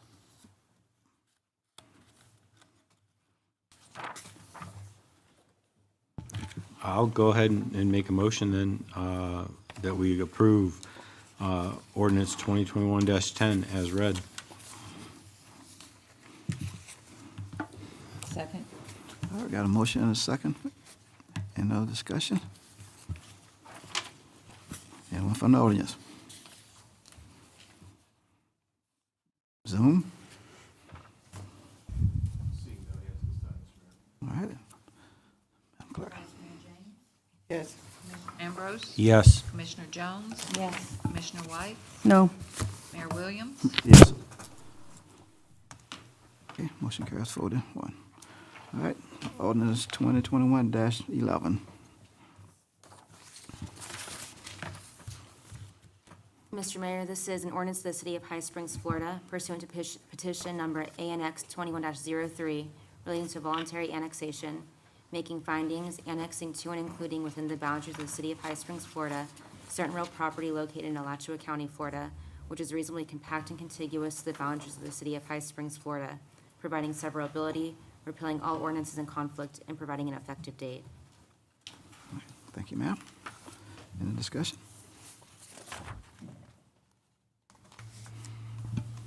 And Mr. Mayor, I just wanted to go back and answer Commissioner White's question. I don't actually see a reference to solar farms in this specific ordinance. I think that's just more the general staff report is talking about the future intended use of the annexed property. So then legally, we're not tied in to go in that particular direction, even though it's what we see here, because it's not specified in the ordinance itself? Currently, what would happen with these ordinances is it's just annexing in the property. Right. And Yeah, then I'm the not solar farm opposed to would be- extra tax revenue for the city by any means. I'm just trying to look forward to where the train is going. Yes, ma'am. I mean, I don't know if anybody's here lives in High Springs Estates, but what we're proposing is that the folks that live in High Springs Estates have wastewater treatment plant on their southern border and a solar facility on their western border. And my concern would be for them in terms of property value. You know, because they certainly took a hit when the wastewater treatment plant went in, which certainly we needed it for sure, but I just think it's kind of a double whammy.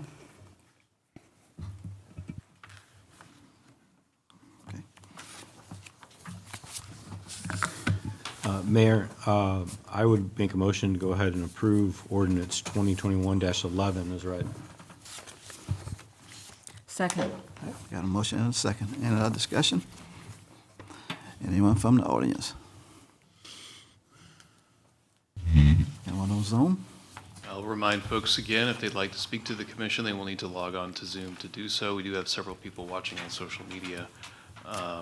And if anyone would like to come in and is on Zoom at this time, to please utilize the raise your hand function and we'll bring you in.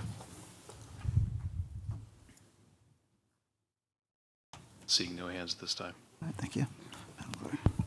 Commissioner Ambrose, Yes. Commissioner Jones, Yes. Commissioner Whites, No. Mayor Williams. Yes. Vice Mayor James. Yes. Okay, motion carries 4-1. All right, thank you. At this time, we're moving on to citizen requests and comments for issues not on the agenda. Please state your name for the record and limit your comments to 5 minutes, please. Yes, sir, I'm sorry. Mr. Mayor, I just wanted to thank you for that, and Ms. Dorothy Perneau is here from Duke Energy, and she wanted to thank the commission too. Hello, Mr. Mayor, Commissioners, thank you very much. I do want to make sure that you are aware that we heard your comments at the previous commission meeting about the previous workshop that we already held. And we will be holding another workshop for the community in January. And the invitations have already been mailed to a radius of 1,320 feet from the property's perimeter, which is what is required by the County of Alachua for that type of project. The previous workshop did go to 1.5 miles of radius from the property's perimeter. And Commissioner Whites, we did check to see where your home fit in that 1.5, and unfortunately you were one house just outside of 1.5 miles. But the community members in the High Springs Estates were included in that mailing, but they are also included in the mailing that we have made for the meeting in January. So we welcome everybody's participation at that time.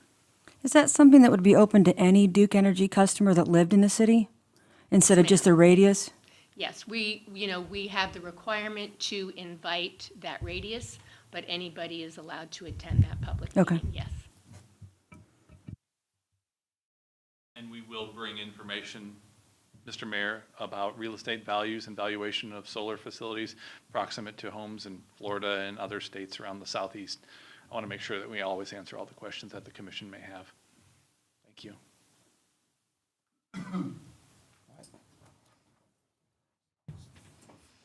David Lynch, L-I-N-C-H. I would like to give each person on the dais a piece of paper.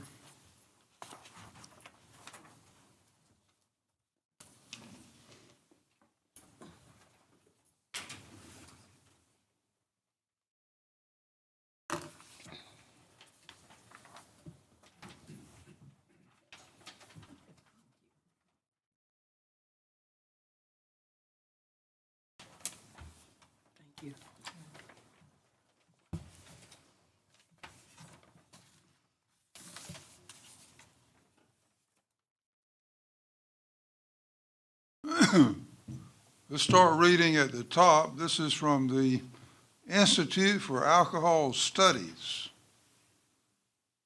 UK, United Kingdom, UK fetal alcohol rates among highest in the world.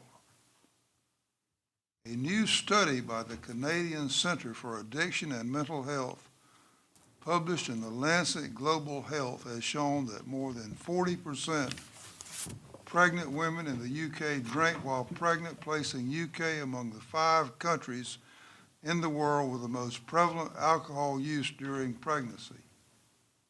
Research found that Britain has one of the highest rates of fetal alcohol syndrome in the world. I previously submitted information showing that someone born with fetal alcohol syndrome only has a life expectancy of 34 years. So this is what the commissioners are supporting and condoning by the power of the state. They allow High Springs Brewing to use the High Springs name.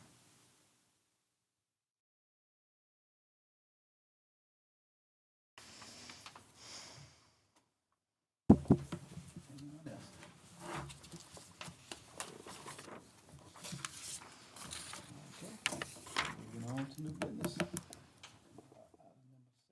Discuss and consider act of proposal for professional operation at Santa Fe Canoe Outpost.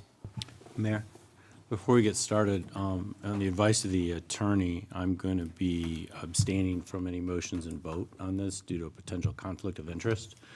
but I can participate in the discussion. Mayor and Commission, we sent out a request for proposals for the management and operation of the Santa Fe Canoe Outpost. And we received one in. It was from Anderson's Outdoors Adventures. They are who is currently helping us on the through the piggyback contract with the county.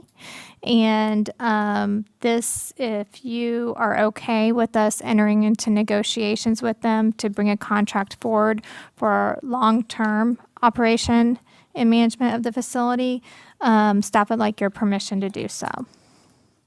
So far, we have had compliments on how it's been run. It's been open the entire time since we purchased it, except for Mondays, I think, we were closed. And Thanksgiving Day, we were closed, but the day after Thanksgiving, we were open. They've already done a great job for us, going over the inventory, working with park staff, and handling some of the issues that are out there currently that involving the property needing some cleanup. And some other safety things going on at the property. Staff feels like they've been good partners with us to date, and we would like to work with them on a contract that we bring back to you.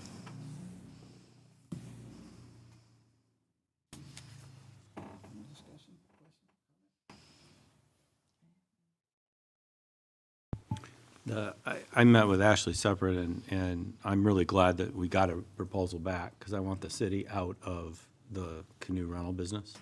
And so I think it'll be great when we find a path to do that permanently. I thought the proposal, you know, when you go into negotiations, was a little lopsided for what we're providing. And you can probably work out some of the details to make it a little more equitable for the investment the citizens are making in maintaining that property. Yes, I mean, we'll work through all those issues.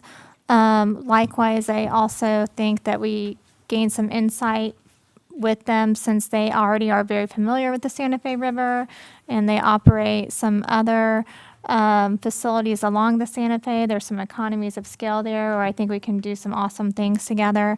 And I do agree that it is a bit lopsided, but I think that we've developed a good working relationship and we can get through this. Mayor, may I ask what your conflict of interest is? Yeah, one of the other operations that Anderson has uses portable restrooms, and we are currently the provider of that service to their other location. Okay. Thank you.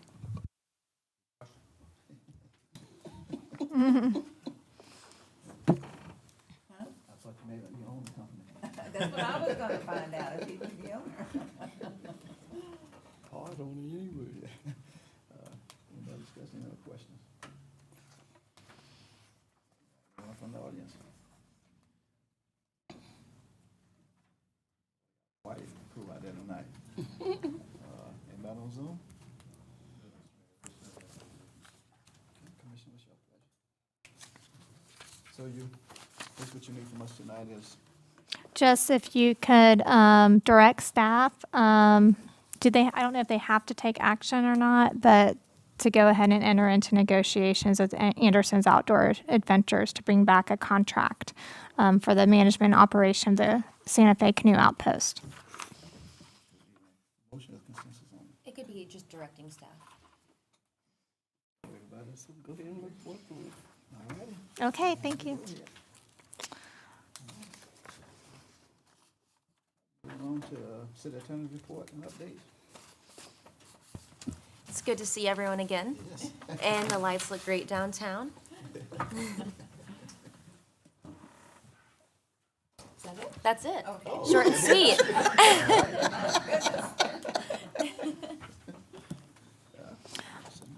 Basically, there's been more community things going on the past month with the holidays and Christmas.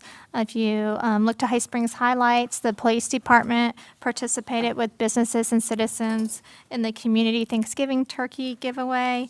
The fire department participated in giving away meals at St. Bartholomew's Episcopal Church, and many families were served. Likewise, we have the Christmas decorations out downtown. We did run into some issues putting them up with some electric issues on the poles that didn't have them, as well as some poles that had overgrown tree branches and such. And so the CRA coordinator has been working with Duke Energy to resolve those issues. So you may see, although it's kind of getting into the season, some more decorations go up in some of the empty patches that you might see downtown. We've gotten a lot of compliments on them, as well as the Christmas tree and the wreath on City Hall. And we look forward to continuing to make it more festive in future years to come. That's all I have. On the water line project, they're still doing the lateral connections. There's a bunch of stuff going on down there. But I told you, get you a paving schedule on when they're supposed to do paving. Currently, it's scheduled for December 15th. So hopefully they'll be patching all the roads that day and it'll be getting done.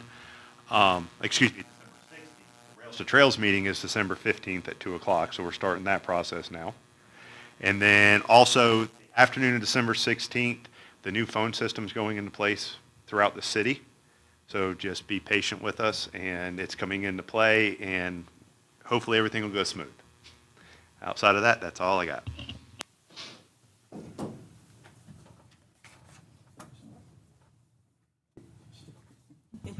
I'm on the end. I guess since this is our only meeting in December, I want to wish everybody a blessed Christmas. And thank you for your patience, Ashley. I appreciate all your guidance. Oh, All of it. I'm learning fast. Kevin's got my back. He's helping me out. And Jenny is amazing. Bruce, I don't know how you do it with the kids in the house, but I really appreciate everything that you do. And I'm just really grateful to be up here. Okay, I also want to wish everybody a happy holiday. I'm looking forward to the Christmas parade on Saturday. I guess we're leading the parade, I hear. You're what? We're leading the parade. We're supposed to be in the front floats. So, if not, get with Kevin. Yeah. I will. And I did mention earlier about the break-in at my house, and it's interesting, my business had an issue where we had to file a stolen property report in another municipality. I sat 3.5 hours in the police station, and they still couldn't find time to have an officer take my report. Here in High Springs, my cameras went off. I saw that something was going on that shouldn't. I informed 911, and the High Springs Police Department, it was 8:30 in the morning, was all over it and actually made an apprehension. And just the difference in having our own community police department, I think is really important. And I appreciate their efforts, but I also know that kind of service is routinely given in our small community, and we shouldn't take it for granted. So, thank you, Chief. And that's what I have. Yes. I attended the meeting that was held on Monday regarding, or Tuesday, was the Alachua County Legislative Delegation, where they voted 3-1 to file a local bill, if passed by the legislature, would put a referendum on the November 2022 ballot to create a single-member district for the Alachua County Commission. Senator Keith Perry was there, Representative Chuck Brannon, Representative Chuck Clemens, and Representative Yvonne Henson were there. And there was a lot of comments given at that meeting. A couple of years ago, or I guess in 2020, when the CRC met, the Charter Review Committee, where some of us were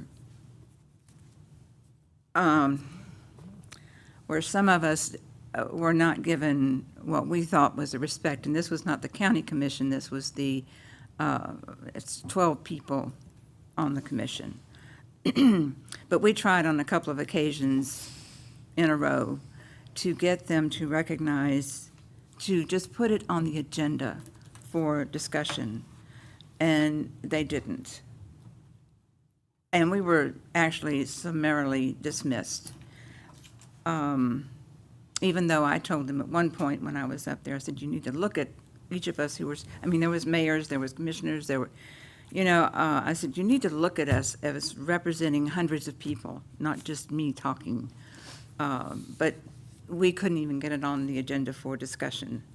So evidently, Representative Clemens has received enough information, emails, phone calls, that he's decided to move forward with this. I heard in the discussion, people who were talking, their opinion. They said that there's other ways to attack this. Yes, there is. You can go by getting signatures, but I found out today what that entails. If you go out to get signatures to have this put on a ballot, you have to form a PAC, Political Action Committee, and you have to get, which involves getting a lawyer. You have to get money. You have to have a concentrated effort to be able to do something like this. County is no problem to get something done like this, but we, as citizens, it would be much more difficult to do this. Then we would have to submit all of this information, the form, to the supervisor of elections, and she, at this point, will give her approval after her attorney, who of course is on the county, to make sure that it's approved, to make all the dots over the i's and t's crossed. And when that's approved, we have 180 days to get signatures on file with the supervisor of elections. We have to get about 15,000 signatures, and they advise you to get more than that because there'll be some thrown out. They won't accept them. So that would entail us going into parking lots at Walmart and wherever to get signatures. And I don't know if you've ever been there.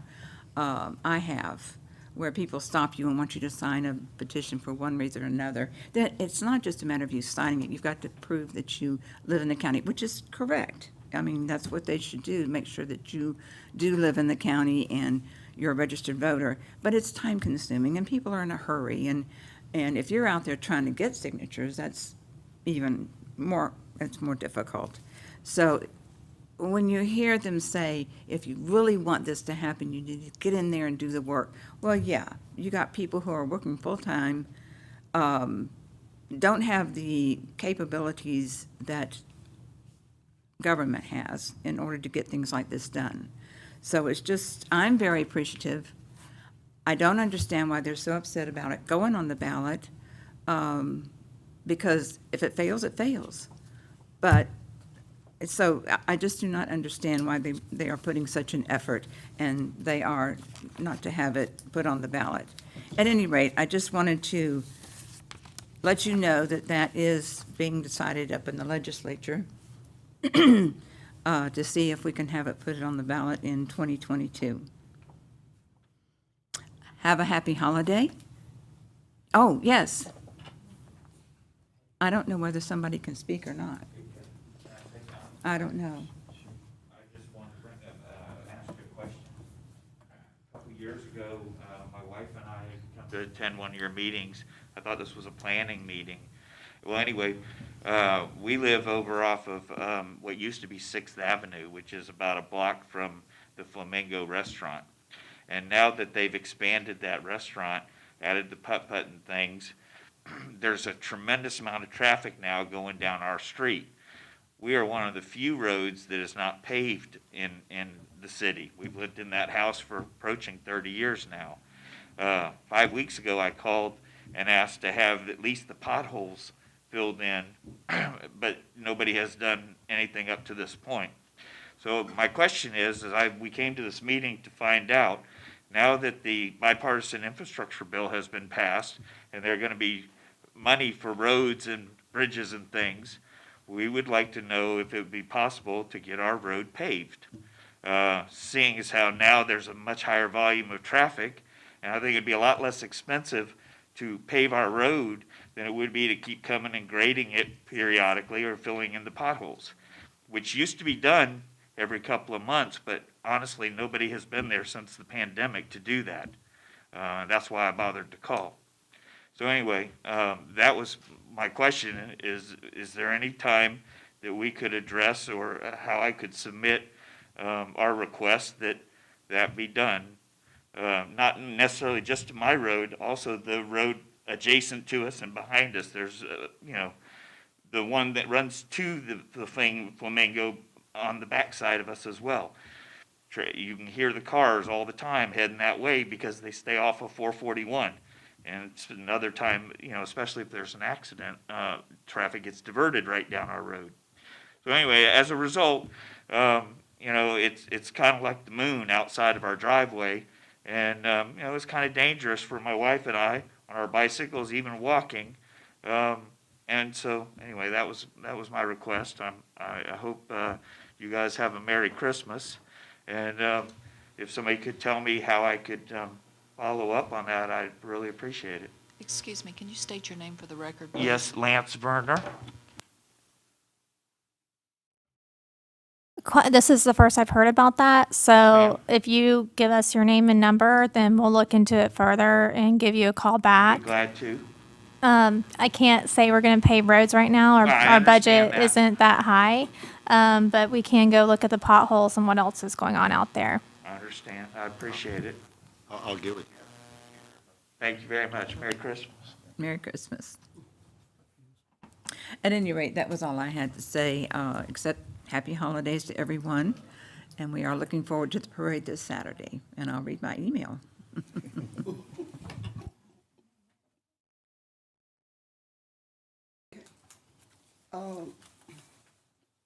Yesterday, you had the food distribution from the farmer's market. And I got, thank you. Oh, okay. Let's start again. Yesterday, you had the food distribution from the farmer's market. And it was the first time that group had participated over at the farmer's market. But I have got nothing but positive comments since then. They talked about how nice it was and how well they liked it. And I want you to know that that line was lined up all the way down Railroad Avenue. It was a long line, but they did not block up the street. They parked on the side and they drove up as it was time for them to move on the side of the road. But it was a positive move, and I want you to know that. So thank you all for doing that. Appreciate that. And with that, I want to say, everybody, have a Merry Christmas and a Happy New Year. And here's a little token to tell you that I love you all. Everybody gets a card. Aww. And Jenny, I have some I would like to give to you, and I'm going to ask if you would make sure that your group, your staff, and all, you get one. And everybody, Merry Christmas. That's it. Thank you.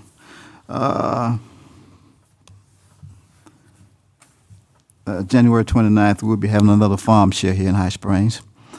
So that's January the 29th.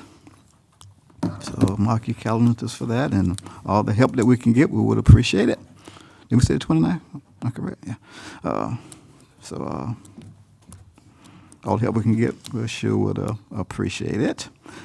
And I want to say Merry Christmas to everyone, and I pray that all have a blessed New Year. Commissioner Williams. Yes, sir. Or Mayor Williams, excuse me. Do you want us to give a deadline and see if we want to possibly move that to the farmer's market and try it over there this go around, or you want to keep it at the Civic Center? I don't know. Let's sit down and talk. Okay, Yes, I was sir. just asking. Yeah. If we had a little bit of time to coordinate. Yeah, because let's talk. Okay. I'm kind of concerned about the truck. They bring it in on. I don't know. We'll figure it out. Okay. We'll sit down and talk. Okay. All right. If there's nothing else, I entertain a motion to adjourn. Motion made. Meeting adjourned.